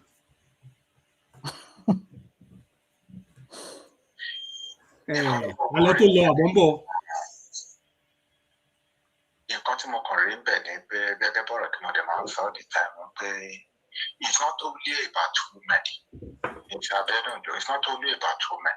Nǹkan tí mo discover nípa àwọn èèyàn wa ni wípé ṣé kí n sọ pé we African people tàbí kí n sọ pé àwọn àkókò tó jíire àwọn èèyàn wa even dẹ́fà pé ìgbà tó máa sọ pé àwa kò tó jíire la education ju ta ní Western world education but there are something tó máa ń ṣẹlẹ̀ ní pé a lot of àwọn èèyàn wa not only our women a lot of àwọn èèyàn wa máa ń ṣe nǹkan pẹ̀lú emotion because tí wọ́n bá ti ń ṣe nǹkan pẹ̀lú emotion ìbáàjọ́ ọkùnrin ìbáàjọ́ àgbàlagbà èèyàn máa ṣe mistake all the time because wọ́n ní tí ojú tó bá farabalẹ̀ ó máa rí imú lójú bá farabalẹ̀ ìgbà míì àwọn èèyàn wa kì máa pay attention sí nǹkan gbà míì nǹkan tí mo dẹ̀ tún notice nípa àwa kò tó jíire ni pé àláìpọ̀ títọ́ àwọn tó fi máa ń ká wà in every way nìyẹn just few of our people and àwọn kò tó jíire títọ́ wọn ọ̀pọ̀ àwọn nǹkan tó fi máa ń ká wà both left and right nìyẹn àti máa ń farabalẹ̀ èmi ò ní sọ pé ìsóní bọ́n ṣe bí àwọn ìyá wa obìnrin bọ́n ṣe wà nìyẹn mi ní sọ bẹ́ẹ̀ yẹn because èmi believe pé bí ó dàbẹ̀ ní gbára problem tí a ní nìyẹn a dẹ̀ tètè máa ń gbàgbé nǹkan to notice. And gẹ́gẹ́ bí mo ṣe máa ń sọ all the time pé téèyàn bá wo Africa right from the time tá a bá mú ọ̀rọ̀ slavery kúrò ń bẹ̀ tí àwọn Arab people àti àwọn bí àwọn aláwọ̀ funfun tó kọ́kọ́ kó àwọn Africa lẹ́rú níbi 5 àwọn Arab wọn ló kọ́kọ́ wá sí Africa tó wá pa Africa ìgbà tó ń dẹ̀ wá wọ́n wà brutal pẹ̀lú especially wọ́n sọ fún àwọn tí àwọn Arab tó kó ní Africa tó kó lẹ́rú wọ́n castrate wọn ni wọ́n castrate wọn. Tẹ́bá dẹ̀ wo àwọn ẹ̀yà méjèèjì tá a sọ yìí àwọn kì í ṣe ọ̀rẹ́ wa rárá wọn kì í ṣe ọ̀rẹ́ wa àwọn Arab tó ń dé after àgbà tí ìyẹn lọ tán tó wá sí tó kó àwọn èèyàn lẹ́rú ìgbà yẹn kò sí wà ìjọ wa. Wọ́n ní amúkun ẹrù ẹ̀ wọ́ ó ní ẹ̀ ń wo òkè ẹ̀ wo ìsàlẹ̀ láì kó tó di pé even kó tó di pé wọ́n amalgamate wa ní Berlin Conference 1884 November 1884 to January 1885 tí wọ́n ṣe scramble for Africa like ẹ wo àwa ọmọ kóòtù òjìrè báyìí àwa ẹ̀yà kan wọ́n kó wa pọ̀ lọ́kàn National College Nigeria mọ́ àwọn Haúsá Fúlàní àwọn Middle Belt wọ́n kó wa pa àwọn kan tẹ̀ wá ní Benin àwọn ará Benin báyìí àwọn kìlú colonize àwọn French people yọ the same ti àwọn ará Congo àwọn ọmọ kóòtù jẹ ní Abidjan bẹ̀rẹ̀ ní Ivory Coast tó jẹ́ pé wọ́n sọ Yorùbá àwọn kan wà ní French colonize country oríṣiríṣi bẹ́ẹ̀ but àwa kóòtù jíire àwa ni a ní àwa tájọ́ ní kóòtù jíire tó wà ní contraction the highest population tó jẹ́ báwọn British ló colonize wa and irú nǹkan tó ń ṣe yẹn náà ara divide and conquer nìyẹn kó tó wà ní wọ́n fi wá èmi á máa fi gbogbo ìgbà sọ ẹni tó bá jẹ́ Kristẹni kó má bínú o ẹni tó bá jẹ́ Mùsùlùmí kó má bínú sí mi o I used to be mo ń ṣe ẹ̀sìn tẹ́lẹ̀ kó tó di pé mo ẹ̀sìn kìyó kó tó di pé mo give up. ẹ má bínú o bàbá ṣe pé lọ́wọ́lọ́wọ́ yìí àwọn section army kan ní Benin Republic wọ́n ti sọ pé àwọn máa join kú yẹn lágbára Ọlọ́run kú yẹn máa succeed ẹ continue bàbá. ẹ ṣé sà fún tún update wa sà. ẹ bá wá wo ìgbà tí àwọn British tọ́kù wà papọ̀ ní amalgamation in 1940 ibẹ̀ yẹn kan lójú wá di pé ó problem yẹn kan tó yàn wá ọ̀rọ̀ àpapọ̀ ibẹ̀ yẹn náà ọ̀tọ̀ nìyẹn ibi tí problem tó wá wà nìyẹn but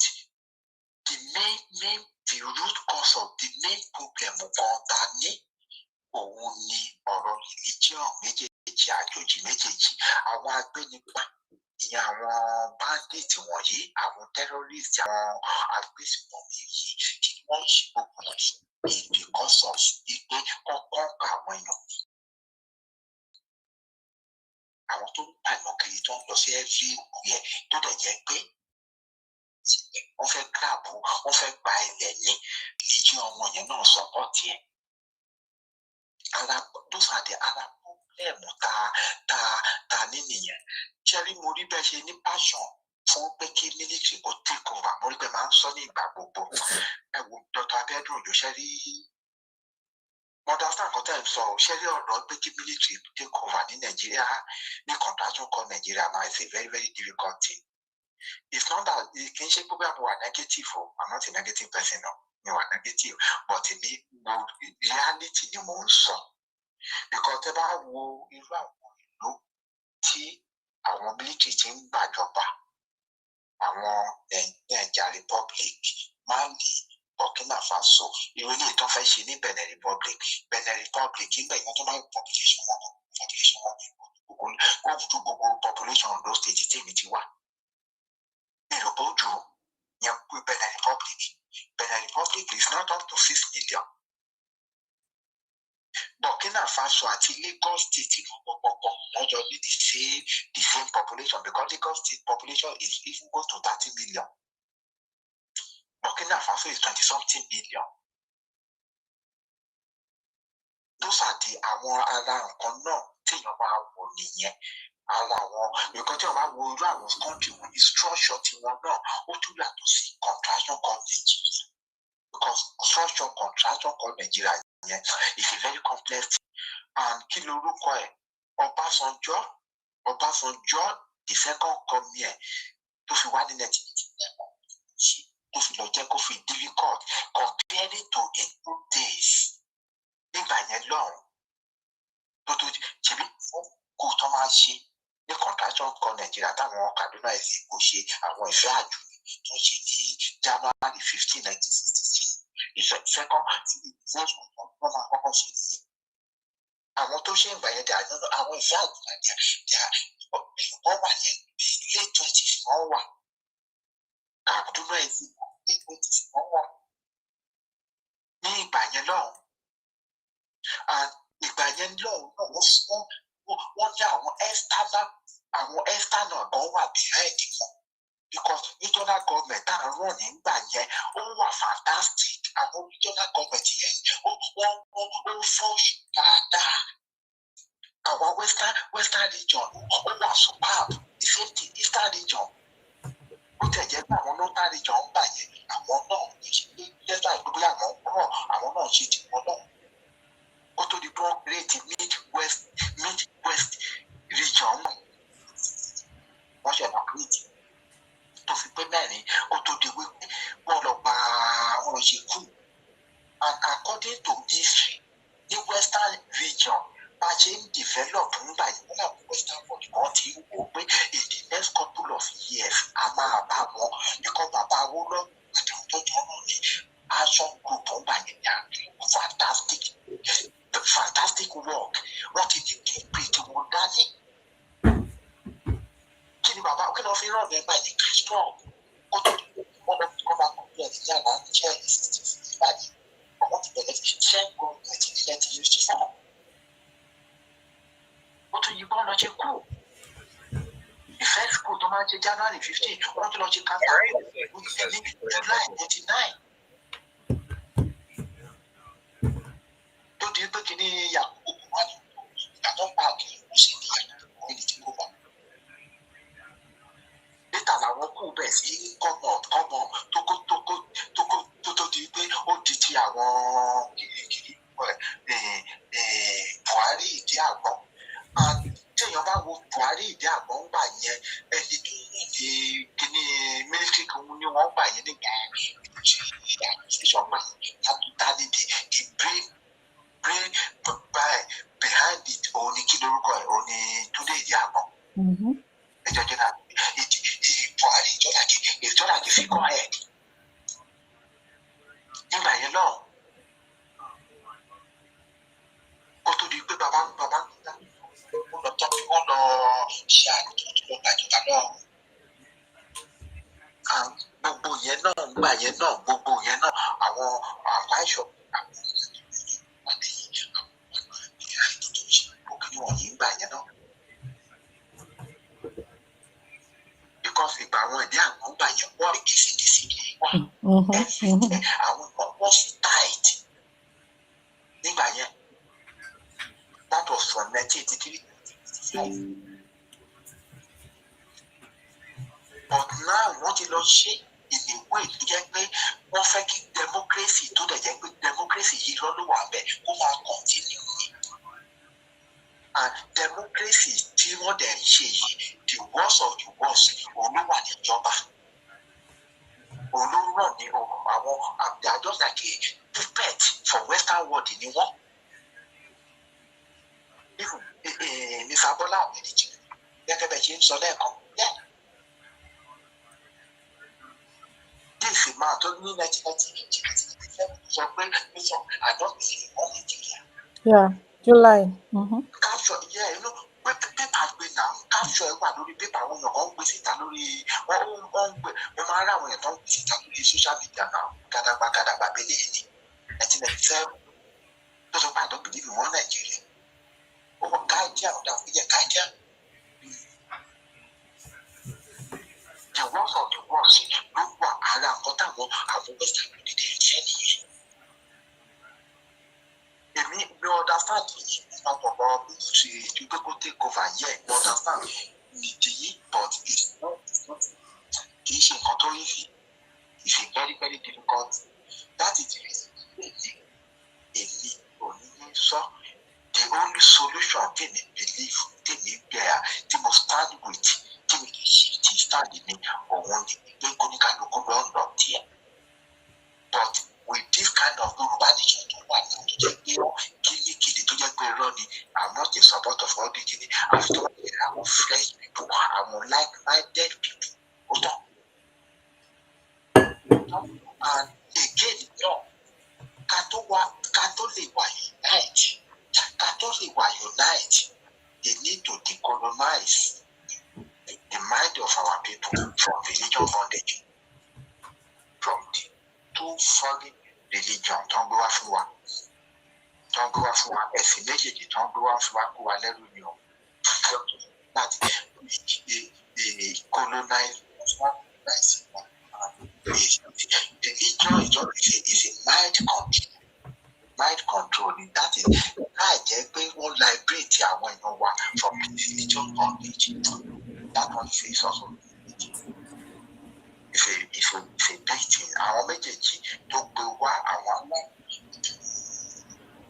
tó ń gbé ẹ̀sìn àjòjì méjèèjì wá ìyẹn gan-an náà fi wá ìgbàdo tó fún sí àwọn ẹ̀dá sílẹ̀ it's a big problem àwọn èèyàn wa they need to be liberated from this foreign religion nígbà míì because wọ́n fi cause division láàrin wa ká má parọ́ cause division ó cause big division because ìbéèrè sọ pé kò sí ìlọsíwájú kankan mi níyé máa sọ mo sọ lórí ìkànnì ìyá alájà àti Dr. Mike lánàá bàtà tẹ̀ ń ṣètò wípé mi ìlọsíwájú tí ẹ̀sìn àjòjì méjèèjì wá fún wa kò sí ó fún wa backwardness ló fún wa backwardness because èmi ò kí máa tọ́ra mi jẹ́ I don't deceive myself backwardness ló fún wa ẹ̀sìn àjòjì méjèèjì àwọn tó dẹ̀ gbé wá wọ́n mọ nǹkan tó fi gbé wá wọ́n mọ ìdí because àwa gẹ́gẹ́ bí mo ṣe máa ń sọ àwa ọmọ kò tó jíire àwọn ẹ̀sìn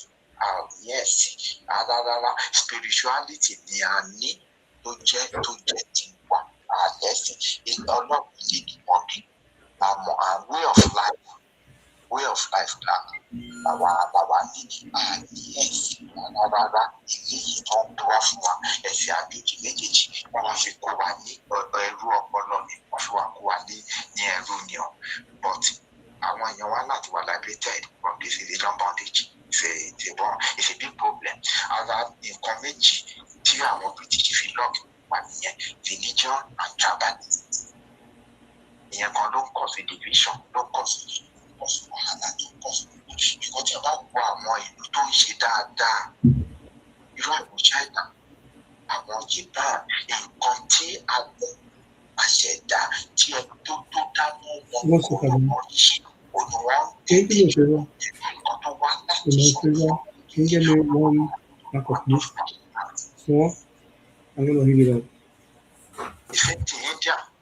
the same thing India náà the same thing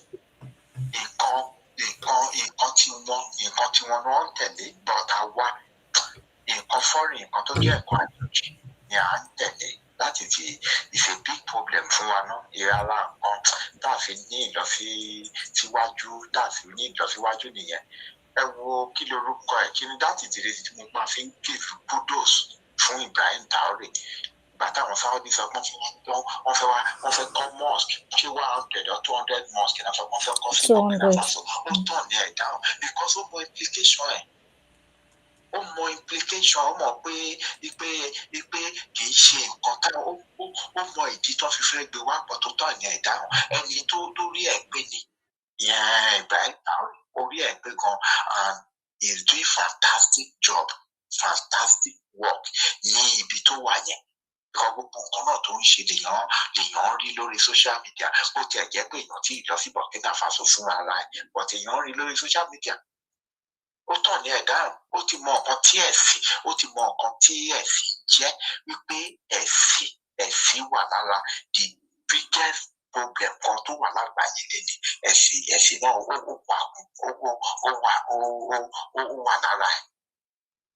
ó wà lára ẹ̀ because ẹ̀sìn téèyàn bá wò is láti fi control àwọn èèyàn ni and politics inú ó kún create ẹ̀ from religion ni ibẹ̀ náà jáde. Àwọn tó gbé ẹ̀sìn sílẹ̀ wọ́n mọ̀ nǹkan tí wọ́n ń ṣe ara because tí wọ́n bá wo compassion kan Nàìjíríà kí wọ́n wo everywhere fún lẹ́kọ̀ọ́ tó jíire ẹ wo ẹ̀dọ̀ wa lè níbà everywhere left and right mosque church and still náà gbogbo nǹkan tó bọ̀ things are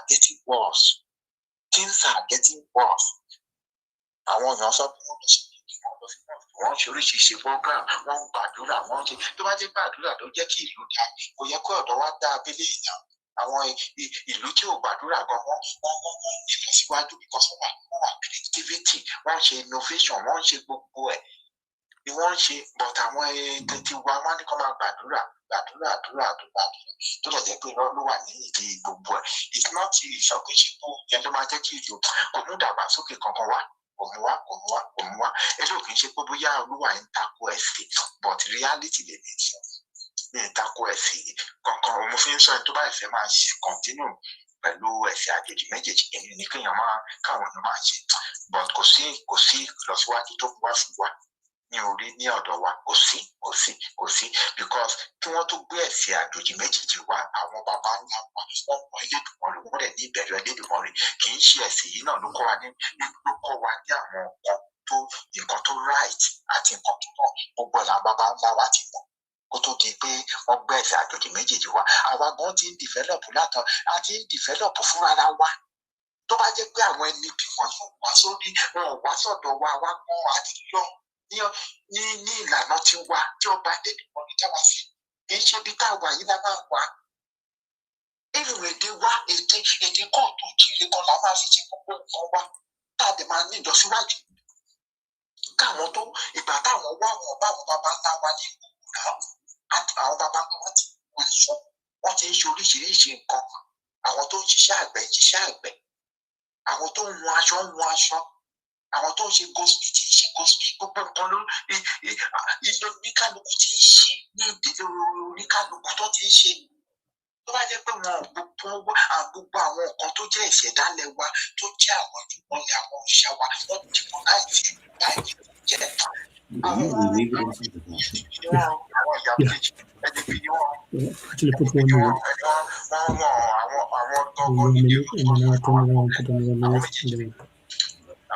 àwọn méjèèjì ẹ wo yàrá jẹ́ dọ́tà abẹ́gbẹ́ òjò ẹ jẹ́ kí n fi yín sílẹ̀ má jẹ́ kí n gbà àkókò yìí má jẹ́ kí n gbà àkókò yẹn má bẹ́ẹ̀ tèmi lọ ẹ jẹ́ kí n fi yín lẹ̀.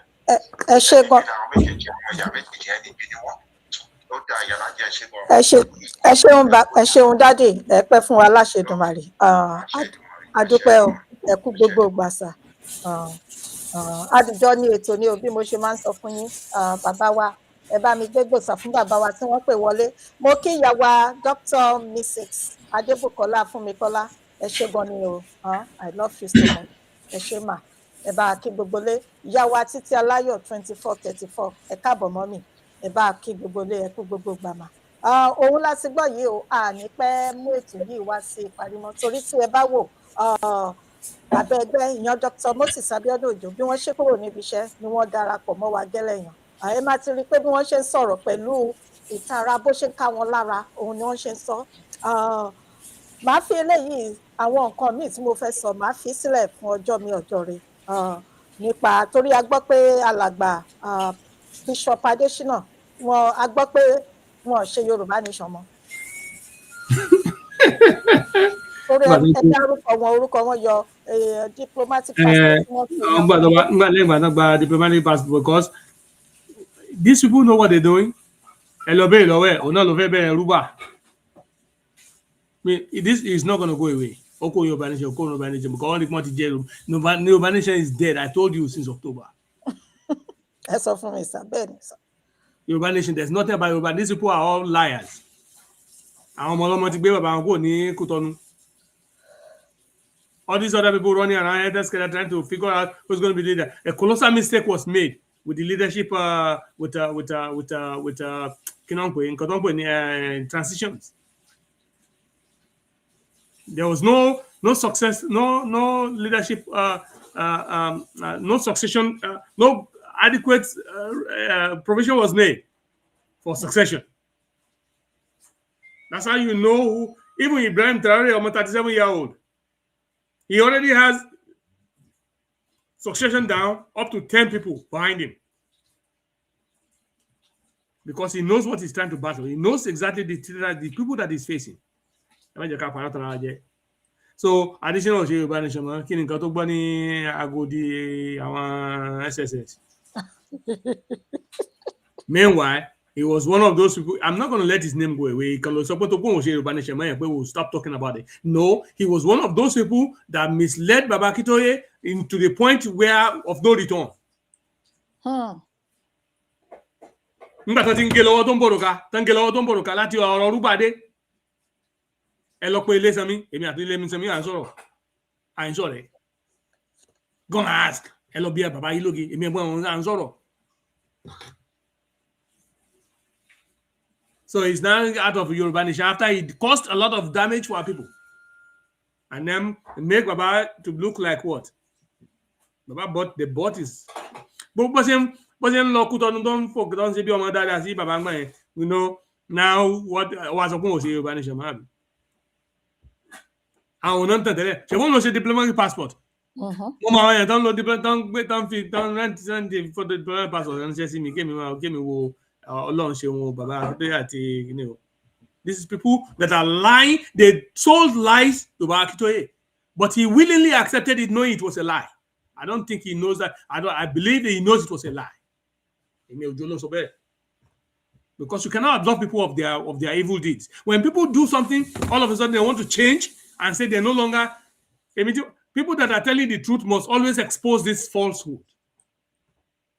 When they're doing what they're doing, they know exactly what they're doing. They know it is false. They know it's a lie.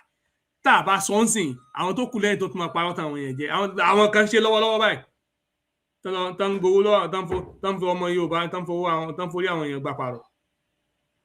Lórí ọpẹ́ àwọn ṣe Yorùbá Nation náà ni àwọn ti takú ti Jésù. Wọ́n lọ takú ti Jésù ní Nàìjíríà. Wọ́n gbowó àwọn èèyàn níyà. Wọ́n gbowó àwọn ẹ̀gbọ́n yẹn àwọn tó ń ṣiṣẹ́ káàkiri.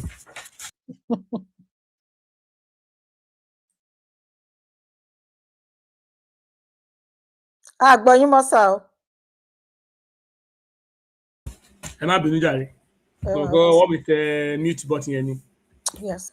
Ẹ káwọn èèyàn máa dáwó. Àwọn làwọn ń lọ yóò. Àwọn ti ń lọ sí kíní o. Ẹ̀yin tẹ̀ kí wọ́n wá ń ṣẹ́. Ẹ̀mí ṣe ọ̀pọ̀ ẹ̀dẹ́ lédè wa o. Kẹ́ máa sanwó mọ́gẹ́jì wa, kẹ́ máa sanwó ilé wa, kẹ́ máa sanwó mọ́tò wa o. Ẹ máa sanwó àwọn àlè wa kalẹ̀. Láti dé. Ẹ wá díjọ́ kejì ẹ wá padà dé. Ẹ ní ká má sọ̀rọ̀. You understand? Very ridiculous people. Non-entities. Àwọn tó yẹ kán tà kan fẹ́ra pupa. Wọ́n sọ̀rọ̀ àwọn di àjíta lọ́wọ́. Òótọ́ ni mo sọ lẹ́gbẹ̀ẹ́ àwọn èèyàn tí gbọ́ ọ̀gá o. Ó kù díẹ̀. So, ọwọ́ aṣọ pé ó kúrò ní Yorùbá Nation. Mi ò lè jẹ́ kó kúrò ńbẹ̀. Orúkọ ìṣí wà ńbẹ̀. Additional Dọ́là máa mẹ́ṣẹ̀.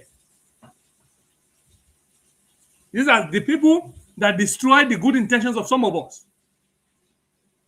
These people work tirelessly to make sure what coin Baba see the whole process. But Baba knew what he was doing. Baba willingly participated in that. I don't know what Yoruba Nation, man. Lọ́jọ́ kejì wo ni ṣebí Yoruba Nation ti tán already. Ibi tẹ́ fẹ́ kó dẹ́gúnlẹ̀ sí lóde yìí. Gbogbo ọ̀rọ̀ tẹ́ pàtàkì ọmọ Yorùbá ṣé ìjọba Nàìjíríà ti kọ́ ẹ lọ́gbọ́n díẹ̀. Ẹ lọ́n ta diplomatic passport. Yoruba Nation diplomatic passport. Bishop Adesina.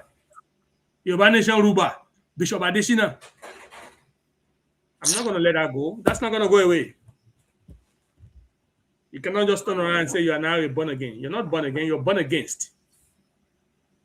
Go and sleep. You had your name. Your name is going to be in history like that. Yes. Ṣàtúnṣe wà. Ìràpadà ń bẹ fún èèyàn tó tọ́. But àtúnṣe tó wà ní kẹ́ jáde kẹ́ sọ òótọ́. Irọ́ tẹ́ pa fọ́mọ Yorùbá. Kẹ́ sọ òótọ́ kẹ́ túbá. But you have to come out and apologize. You can't just walk away and say, "Oh, I made a mistake. Yes, I was greedy, and I'm sorry." Okay, and then we can move past that. But you just want to say, "I'm no longer in Yoruba Nation. I'm going to go Mel." Iṣẹ́ ibi tó ṣe kalẹ̀ ńkọ́. Ojúbà ni. Lẹ́yìn ọ̀kọ̀ọ̀kan bá lọ́lọ́ máa mú owó yín. Lẹ́yìn ọ̀kọ̀ọ̀kan. I became a little because this is the way people that are doing evil always think they can always get away. If we don't hammer it, they will continue. Others will not learn. That's totally sir. And when you want to notice, especially in Mega Rally, because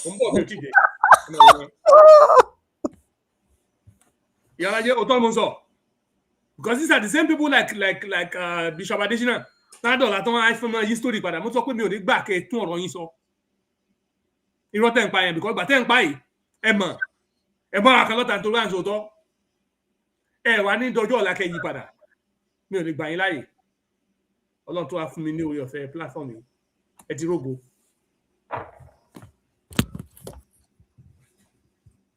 The way you lay your bed, you will lay on it. We'll make sure you sleep on that bed like that. Ìrántí yẹn adé wà fún. Ìtẹ́mi náà bá ṣe ọmọ Yorùbá gbọdọ̀ gbàgbé kan mú mi my name all the way to my children with whatever I did in this moment and in honesty to my people. Kọ́ kẹsàn-án káwọn lórí àwọn ọmọ mi ṣe pé mi ń sọ lórí èmi ń sọ báyìí. Oh deep. Yes, if I'm being honest, I'm working whatever I did. Kí gbogbo wọn kan sọ bẹ́ẹ̀. Ẹni kan amúlẹ̀ wọn láwọn olè múlẹ̀ náà àwọn kan àwọn òfúgè. Are you kidding me? Who are you lying to? You're calling us a fool to my face, and you know people should be quiet with your deception. Maybe they don't understand. This is not a game. Tomorrow so I'm buying no. Oh yeah, kati fura na. Game ni gbogbo alama bó ṣe ń lọ. Ó yẹ kí n ti fura láti bá. These people are just playing game. This game, I'm a big game yẹn ṣe ń lọ. Who is playing game? We put our lives in line. We put our reputations in line. We put our dignity in line. We put our time on the benchmark. We put our job sometimes. Our family too. And you're telling us this game, we're going to let my law. Oh, I need to go share Yoruba Nation. What will share Yoruba Nation? So the judge goes up, sorry. Yoruba wrote a pie, KTC. Diplomatic passport, they say, oh, take by me, 32 back from Yoruba. This program successfully killed the Yoruba Nation diplomatic passport because it was a lie. We exposed the lies of these people.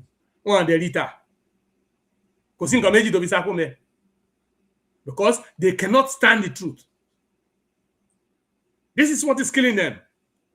They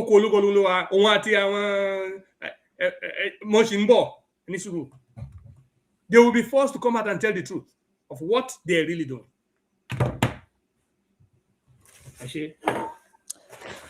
tó ẹ̀yin aráalé ọ̀rọ̀ láti gbọ́ yìí o tí ẹ bá rí tí ẹ bá ń gbọ́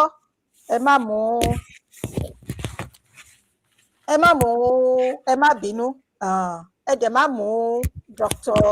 Abiodun Ojo ẹ má mú wọn ní ọ̀tá ẹ má mú wọn ní ọ̀dàlẹ̀ bẹ́ẹ̀ pẹ̀lú èmi àwọn odip òtítọ́ òun ló dẹ̀ máa ń lékè irọ́ olótìtọ́ ló ní ọ̀pọ̀lọpọ̀ gbà òun ni òṣìkà ló